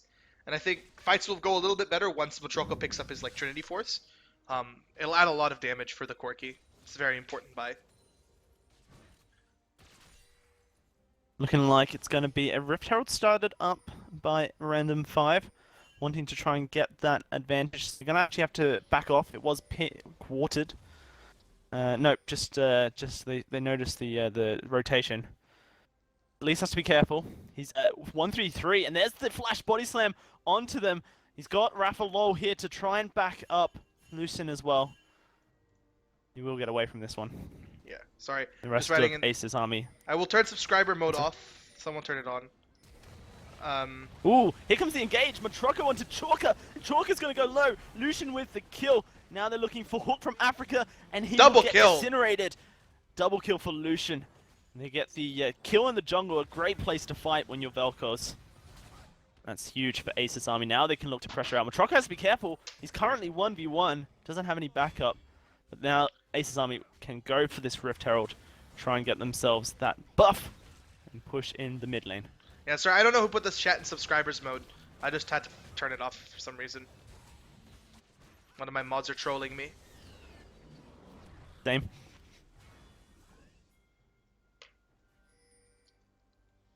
So what do you make of these two team compositions?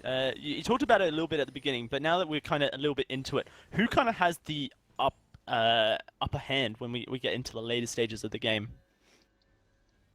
Late game wise, I think it's in the favor slightly of Random 5, simply because they have double tank against a very heavy magic damage team composition. So it'll be hard. But right now, the mid game, Aces have such a strong composition. Lucian is so fed right now as Vel'Koz is doing so much damage.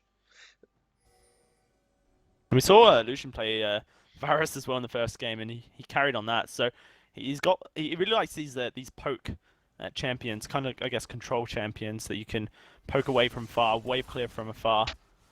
What Vel'Koz and Varus are able to do. Well, Vel'Koz has finally completed by Corki. Vel'Koz has that ultimate, which is like insanely strong in team fights. It's right now at this point, it does 700 damage over 2.5 seconds. 800 damage actually, and it adds a stack of the organic deconstruction every 0.5 seconds. So you just pretty much deal so much damage through the true damage and the ultimate.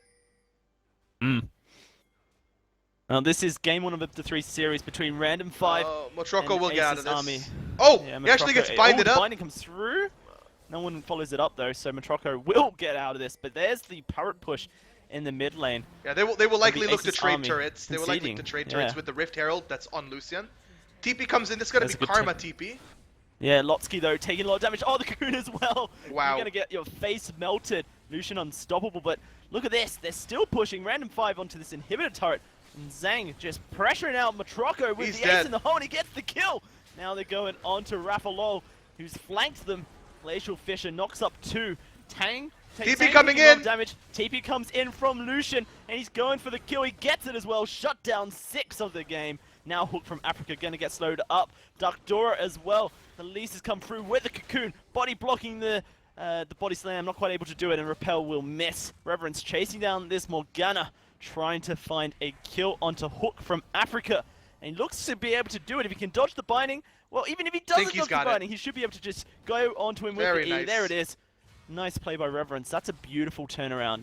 2 kills onto them, but they do lose the inner turret in the bot lane, traded for the mid lane turret. I think Ace's army can call it worth. Yeah. Interesting fight overall. They're very. I mean, I'm telling you, it's this Vel'Koz TPs, man. It's not something I'm used to seeing. Most of the time, Vel'Koz doesn't usually take TP, but Lucian is making it work with like these TP flanks over and over again. And I mean, Matroko mispositions so hard, and he gets picked off at the beginning of like most of these fights. But the Vel'Koz and the Poppy just go popping off right now. It's the fight of 2 carries, Zhang versus Lucian, and Lucian is extremely fed, so got that advantage. There's ult onto onto Reventex? Reverence. Yeah, the explosive cast, I think but it's keep its verdict. Reventex. Reventex. Reverent, yeah. No worries. The bind. Nice dodge. Jucus Maximus over there. I like to call it. Oh, looks like there's some aggression on the top lane. I don't know if they'll go hard for this guy, but he has no MR. All he has is... Oh, no, they're not going to go for it. All he had was the Merc Dreads. But that's about it. Didn't quite feel like they had the damage for that one. It's fair enough. Lotsky, whilst he's got 3 deaths, he does do a ton of DPS. And with the 2 kills, 2 assists. Very hard to deal with. Caitlyn's got that IE Hurricane now, so she gets sped up by the Karma. She'll do so much damage. I really want to see Zhang position as best as he can, and hopefully we get a good game. The laser comes out just out of range, but nice poke overall. It's a 1 minute cooldown. It'll come up quite soon. Oh, it missed. Just missing that knock up, unfortunately. Lucian really wanted it. Dragon respawning in just 5 seconds. This is why Ace's army are pushing out Random 5, looking to try and take their first of the game. Or maybe just group up mid and pressure this inner turret. Looks like that's where they're going to go. Glacial Fissure onto Zhang, that's important. But it gets slowed down. The Black Shield is going to do a lot to keep him alive. There's a nice block with the Unbreakable Shield from the Ace in the Hole. And they can just kite back with those Qs from Vel'Koz. The moment, kind of been pushed out of lane. Could be a bit of trouble trying to get back round. Lucian is probably like a majority of the damage on his team. He's just hitting so many of his Qs. It's insane. Look at that damage, but misposition from Aces. They've been out-rotated here. Yeah, they've just been out-rotated and potated. We're going to need some steak for these rotatos, boys. And they'll take the mid turret for free. Turret falling. However, for the fight. the Vel'Koz Vel'Koz flank, as usual. Oh, there it is. The laser! Turn it around. They're looking for the chase. They're trying look where they're running right into. On the back line. He's gonna go in, and he gets the kill onto Chalker. Now wow! They turn it all around. A double kill for Reventex. Lucian on to Zhang. He's godlike at 3 for nothing. And now they're continuing it. They get these kills, they can go for Baron. They knock up Lotsky. It takes so much damage, gonna have to flash away. Wow. And now they're gonna turn on to this Baron. That laser positioning was so great. It pushed them right into the hands of Reventex, and that's a double kill. No, it's a 3 for none and a Baron for Aces. They're making it work, man. This Vel'Koz is massive. Keeper's verdict? Not gonna be used, but looks like the Baron will go down. Ace is playing this well and keeping it safe. Yeah, Dodorka just can't do anything. Yeah. Lucian looking for Oh, Lucian wants it! He got it! Gets it! Nice. Nice. Legendary for this Vel'Koz. 8-0 and 5. Wait. I'm gonna play something that nice right here. That was nice. Yeah, that right there was the Vel'Koz play. Nice. It's a little YouTube video. 8-0 and 5. He's got pretty much all the important magic penetration items right now. So this is like Vel'Koz's peak point because he doesn't scale super well with AP. He really is good with magic penetration. So now that Baron, they can finally get their first dragon of the game.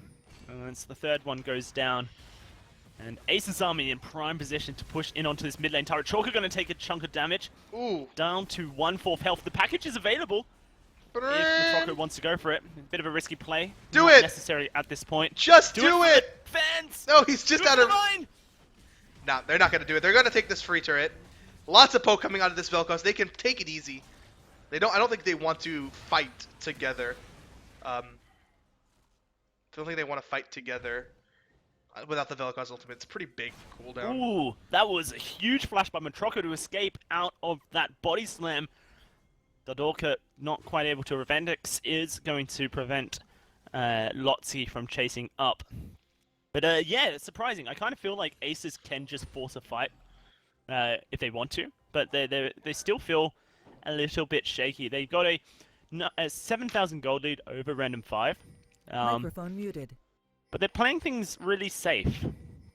I guess the 4 losses in a row in that Spanish league against Pain Gaming and the esports Monkeys has really got to them. They're just playing things calculated and safe. They don't want to push their advantage too hard because I guess they're afraid that they could throw it all away.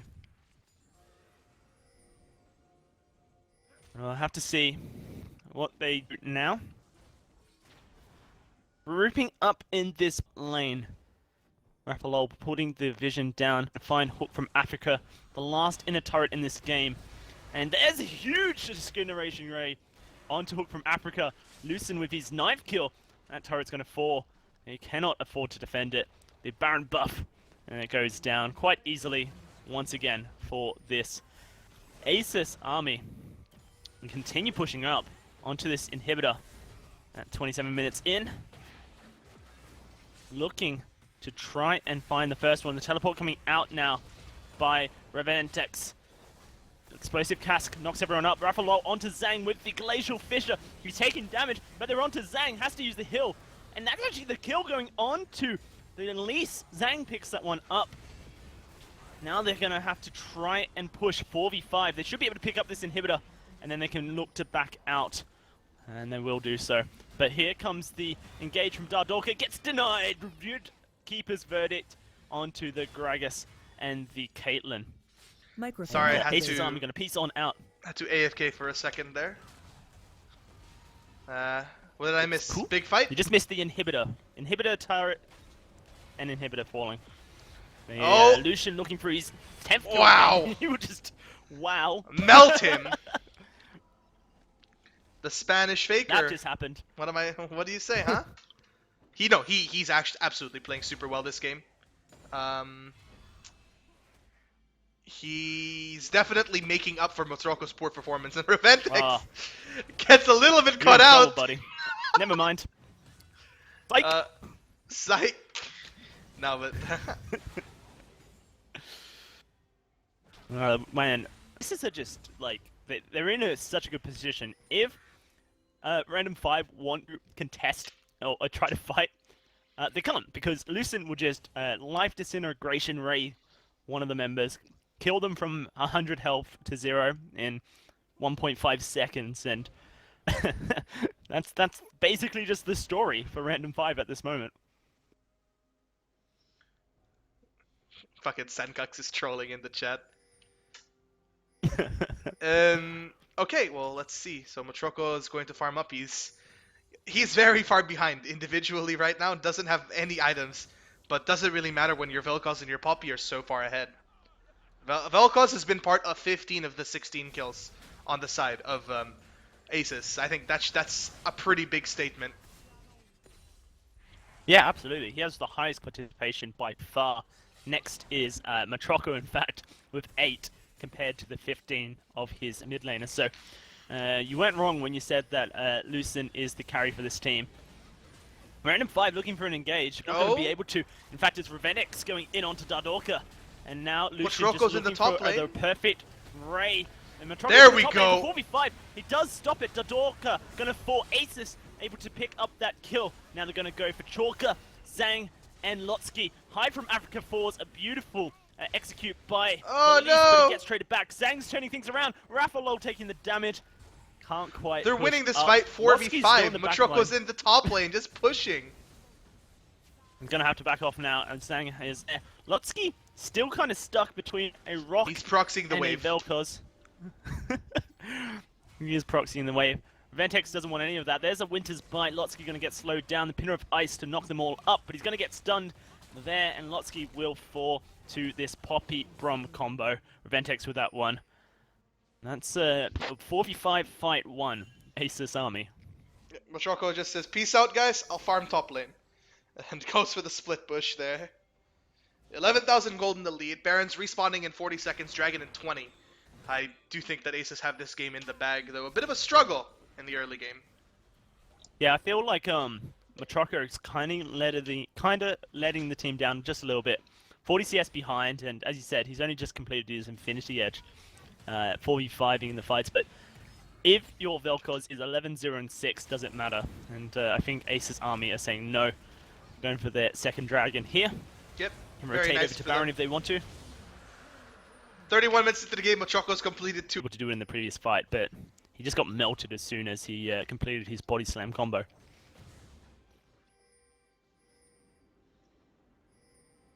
Matroko now with a package. And it's going to be Aces Army threatening the Baron again, just clearing out the vision.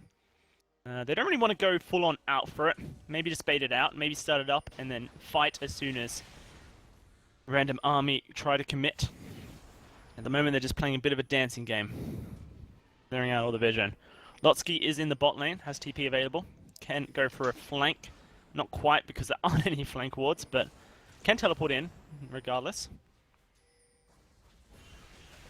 And there's the Baron being started up now. Asus Army looking for it. It's going down. 5,000 health at the moment. 7,000 health even. There's Glacial Fissure onto Hook from Africa. Gets melted by the Disintegration Ray. Chalker now on the backline. Keeper's verdict onto that Karma. Lotsky's teleported in. He's doing damage, but he's going to get chunked down with Trocco. Knocked back. Killing spree. Zhang's trying to clean up this fight. Oh, wow. Lucen, Poor follow half through. health. Maybe they can turn it around. It's a very poor follow through from that follow through from Aces there. Not really able to get into the back line. Knocked back. Killing spree. Zhang's trying to clean up this fight. Oh, wow. Lucen, Poor follow half through. health. Maybe they can turn it around. It's a very poor follow through from that follow through from Aces there. Not really able to get into the back line. Yeah, it's a 1-for-1 trade in the end. The Baron will be thwarted by this random 5 lineup. Maybe a little bit of overcommit from the Lucien Aces Army. is a real cabron this game. Seriously, 18 kill participation there. Death cap now finished. He's massive, man. Let's see if they can clean up this game, because it seems that Aces, they're having a difficult time closing out right now. Yeah, not having a good time. Not as good as they wanted. They're obviously having a great time, but they're struggling with the ability to close out. Gonna have to try and find their feet again. This is where kind of the mental stamina for these teams starts to suffer, especially when you're on a at least a 4-0 losing streak when it comes to your home Spanish league. You want to play things safe. You don't want to throw it away, but then do you play it too safe? Kind of feels like that's what Aces Army is doing at the moment. Too safe, and Caitlyn gets back into the game. They should be looking to end. I mean, they don't particularly scale super well, so maybe make a move onto this Baron. Oh, Lotsky. Yeah, well, Lotsky's going to engage the fight. Ventex is here. Zhang's not around. This is not a fight that random 5-1, but they're threatening. Actually, it's good for them. Lucian is not there. Ventex. Teleport's coming out. Oh, the Vel'Koz flank! And he's Laser! gonna join the fight. He's gone onto Lotsky, and Matroko gets the kill. Holy crap. That is going to fall. Zhang has to use his heal to escape. And it's only 3 members of Aces 5 against the full 5 fully helped members almost from this Aces Army squadron. They're going to push on into this inhibitor in the mid lane. Maybe even try and find some kills whilst they're at it. Wow, another TP play in from Lucien there. Gets the nice ult there. Oh, he flashes forward onto Chalker. Not quite able to get the damage, but Revenge goes there in on the back line. And he's going to look for the kill. They get it. Finally goes down. Zhang going to fall as well. Double kill for Reventex. That's going to be the game. This should be game now.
Are you ready?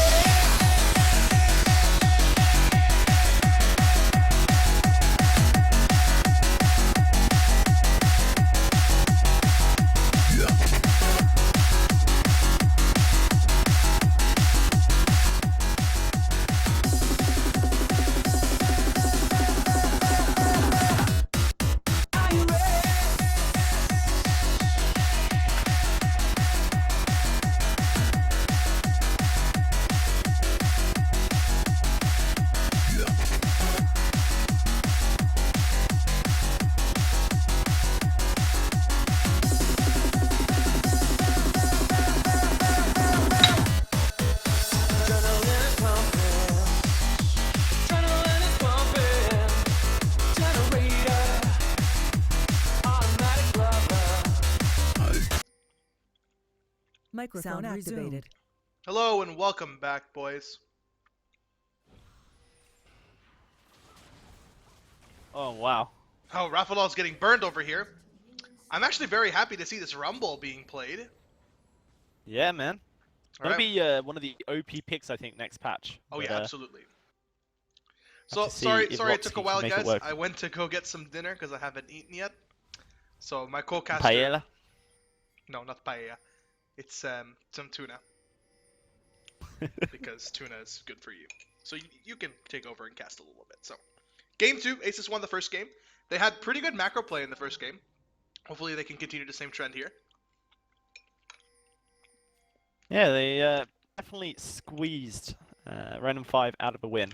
And so, Random 5 need to win this game, or they are knocked out of the EUS Challenger Series Open Qualifiers. Of course, this is round 2 of the qualifiers. Aces Army looking to pressure out Lotsky and Dadora, who are starting on the Razorbeaks camp. Quite interesting enough. Going to be the lane swap once again initiated by Aces Army. And head up to the top lane Yeah, they have an Ezreal. to complete that. It's not exactly the best matchup into the Kate. And Kate Morgana is, like we talked before, it's a pretty good bully lane, so avoiding that matchup is very good for Motroko. But by pushing Dadora Dark Dora even, and Lotsky off that red side jungle, that means that Aces Army now have the 3-buff start for their jungler. So I can't pronounce names. Echinators. Echinators, yeah, let's go with that one. Going to have that advantage, but does mean that at the moment Lotsky and Dartora able to try and meet this split push and try and push in this turret as quickly as possible. Taking a Rift Herald gives Dadorka level 2. They can now go for the turret push. Yeah, I'm really interested to see Lucian on the Zed, because he had a very good game on the Vel'Koz last game, and a lot of his fans on the chat are saying that he is the Faker of Spain, and one of Faker's signature champions is that Zed, so will he be able to form at the same level? Yeah, I'm certainly sure he can perform at the same level as League of Legends' greatest player in this EUS Open Challenger Series. Perspective, man, perspective. But really nice play here by Random 5. They've got this turret down really quickly. You're going to be able to pick that one up. Now they've got the choice of pushing hard for a second one or just recalling. Looks like they will go for the recall. That wave not looking like it's going to bounce for... Oh no, maybe it will. Revenek's tanking up the wave, so should be able to get the bounce from this turret as well. One thing Will bounce back in his favor. I'm more curious is they did choose to go for the 4-man turret take, so the Zac is very far behind right now on the Nidalee. Nidalee was able to 3-buff him, and when Nidalee gets ahead, she tends to stay ahead. How do you think this is going to affect the game? Because I feel like the Zac is now completely screwed. It's not looking good. Here is Oh, that's not good. Nidalee. He's going to get binding up Lotsky with the flank. He's going to have to flash over that Baron wall into the Rift Herald camp. Will get away. But yeah, that's summoner down for that Nidalee. And a bit of pressure lost as well. Looks like they were swapping up to this top side, going for a 4-man turret push on this side as well. Let's see how Aces Army do react to this one. Looks like they're sending 2 men down bot. But at the moment, Lotsky kind of just playing the second jungler for Random 5, having to go around with Dodorka, keep him safe as they invade into the jungle. Yeah, if they stick together, then the Leash should not be able to kill them, I guess. That's their strategy. But Aces are making it to the turret about the same time. They will not 4-man push, it seems, unless... Yeah, it will be 4-man push on both sides, and I think Aces will be much faster with this. Nidalee is very good at taking turrets. Yeah, not to mention they've got the attack speed buff from Nidalee, the attack speed buff from Essence Flux on the Ezreal, so they should be able to buff up the attack speed and take that turret pretty quickly. It's currently pretty even, actually. It looks like Random 5 will get the turret first, but Lotsky not going to be able to get this wave to push whatsoever. Bounce, so he's going to have to push up, whilst the rest of his team are going to take this Rift Herald away. Maybe Revenex is going to be a little bit more successful in bouncing the turret. Looks like a slow push for him, but a little bit safer for him. And that's going to be the Dragon traded back by Aces Army. It's been a long time since I saw this matchup, the Rumble versus Maokai matchup. It's traditionally meant to be very good in the favor of the Rumble, because, you know, the fire burns trees, right? Yeah. It makes sense. League of Legends logic. Yeah, but it's very good because the Rumble actually has kill pressure on the Maokai, has more consistent damage, and it's very difficult for Maokai to deal with it. But in team fights, the Maokai ultimate is supposedly very, very good at, like, protecting the team from the AoE damage. So Kind of surprised that Matroko going for this Ezreal to scale up. Obviously he was super behind, but the moment he's doing okay. yeah, well, the lane swap was done much better now, and instead of completely sacrificing his farm for the Poppy to get ahead, he got really cracked. Yeah.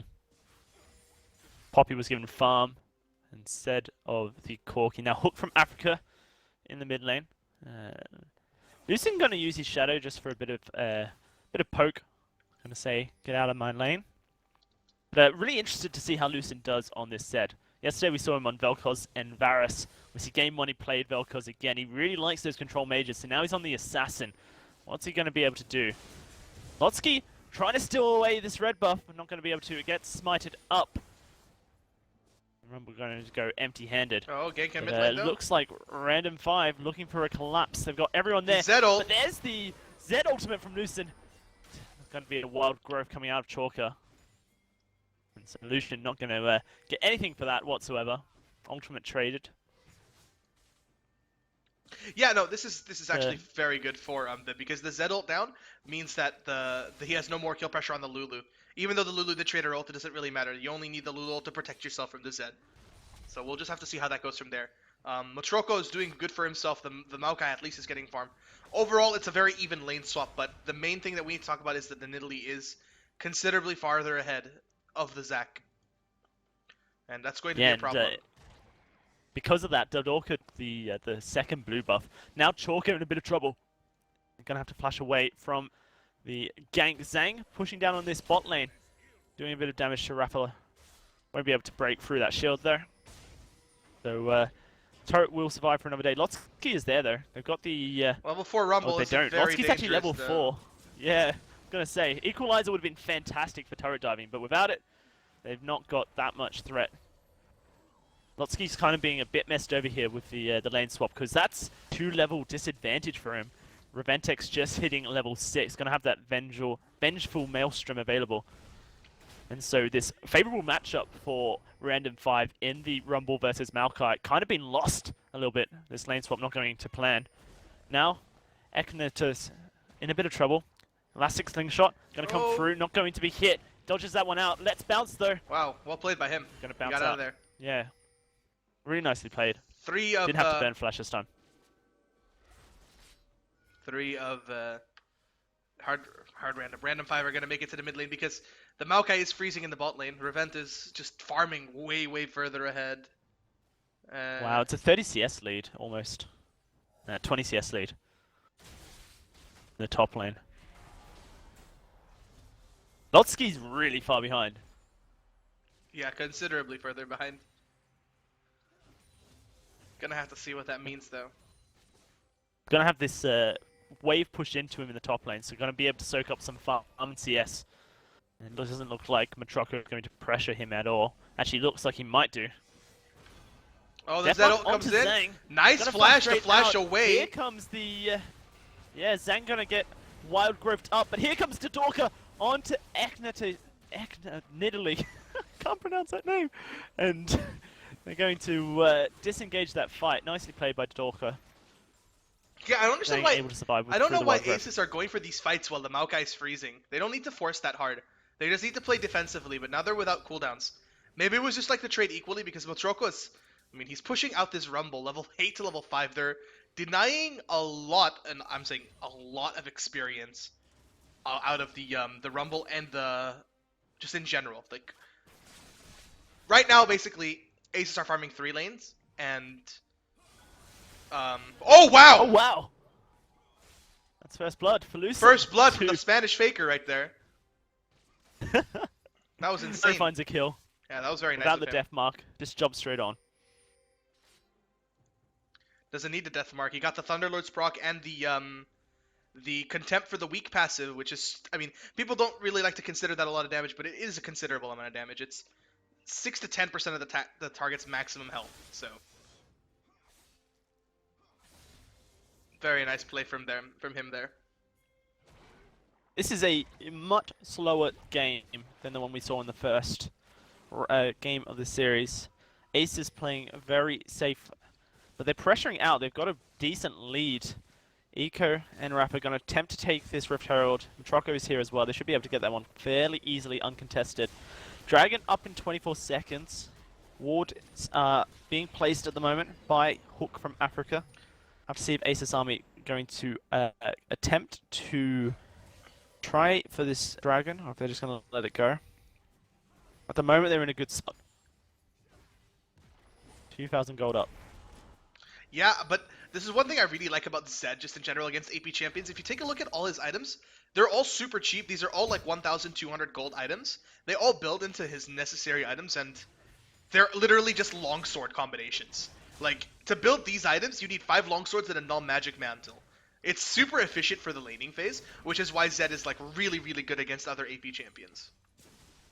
Not to mention, Shocker has to build Zhonya's against Zed, not what you want to be doing first item on Lulu. So, yeah, really efficient, and you force your opponent to build something they don't want to.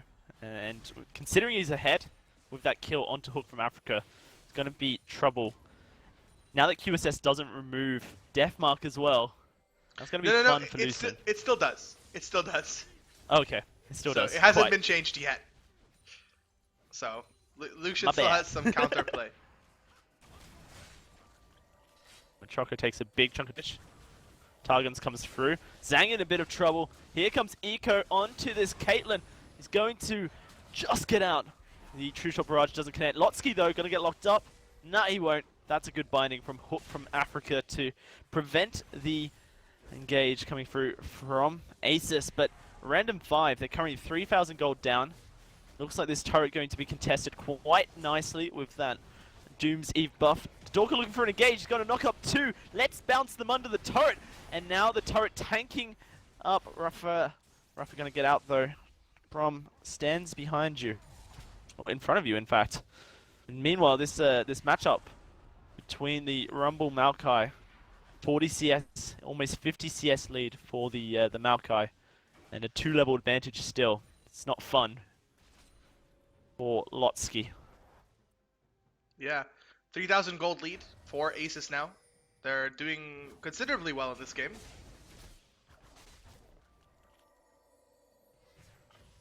The Caitlyn versus Israel matchup should have gone heavily in favor of Zhang, but obviously the lane swap There was no lane, prevented basically. that from happening. There was never a lane to happen, and now Matroko is going to find his new home in the mid lane. Well, I assume that the Lucen will actually go into a different lane to split push now, because he's got his Yomu's Ghostblade. The Hex Drinker, really good against the Rumble and the Lulu. Like, a lot of the damage that basically almost all the damage coming out of Random 5 is going to be magic damage, so Hex Drinker very, very, like, value right here.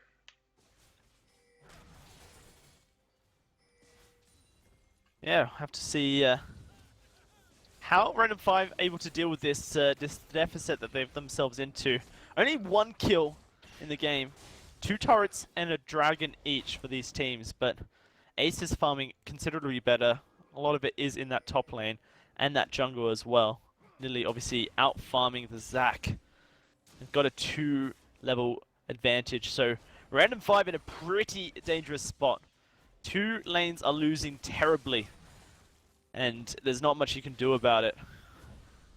They're going to have to try and scale up. It's going to be the mid lane turret going down, or is it Dardorka once again with that elastic slingshot will able to prevent the engage. Zhang onto Matroko, looking for the kill. Lucent in this top lane onto Chalker. Ace in the hole available. Rafa Lol is there to block it.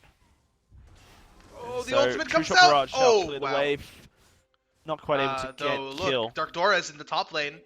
He's going to Yeah. try to keep this Lulu alive, but meanwhile, Maokai's actually caught in the inner bottom tier 2 turret. That's going to be the turret going down. Actually, Equalizer onto Matroko. Rafa Lol going low. Eco is there. So is Revent. And he gets the kill onto Zhang. Now he's going on to the rest of the lineup. Under the turret, tanking it up. He's going to go extremely low. Lotsky takes a spear to the face. Flashes away from the damage though. Oh! Revenant's gonna have to Here get we away. go! Here comes Lucid. Deathmark. Double He's gonna get kill! 1. He gets 2. And that's going to be the clean up crew from Lucid. A 4-0 against this Random 5 squad. They're Look going at the for moves, their look at the 5th turret plays! in this inner mid lane. Look at him, look at the plays, Lucid! What was that? That was insanely What good. happened? Yeah. Looking for another one on Talker. Has to be careful. Wild Growth is available for that Lulu. That's going to be the inner turret going down. That's 2 inner turrets for Random. The Random 5 has lost in the last 3 minutes. Not very good going.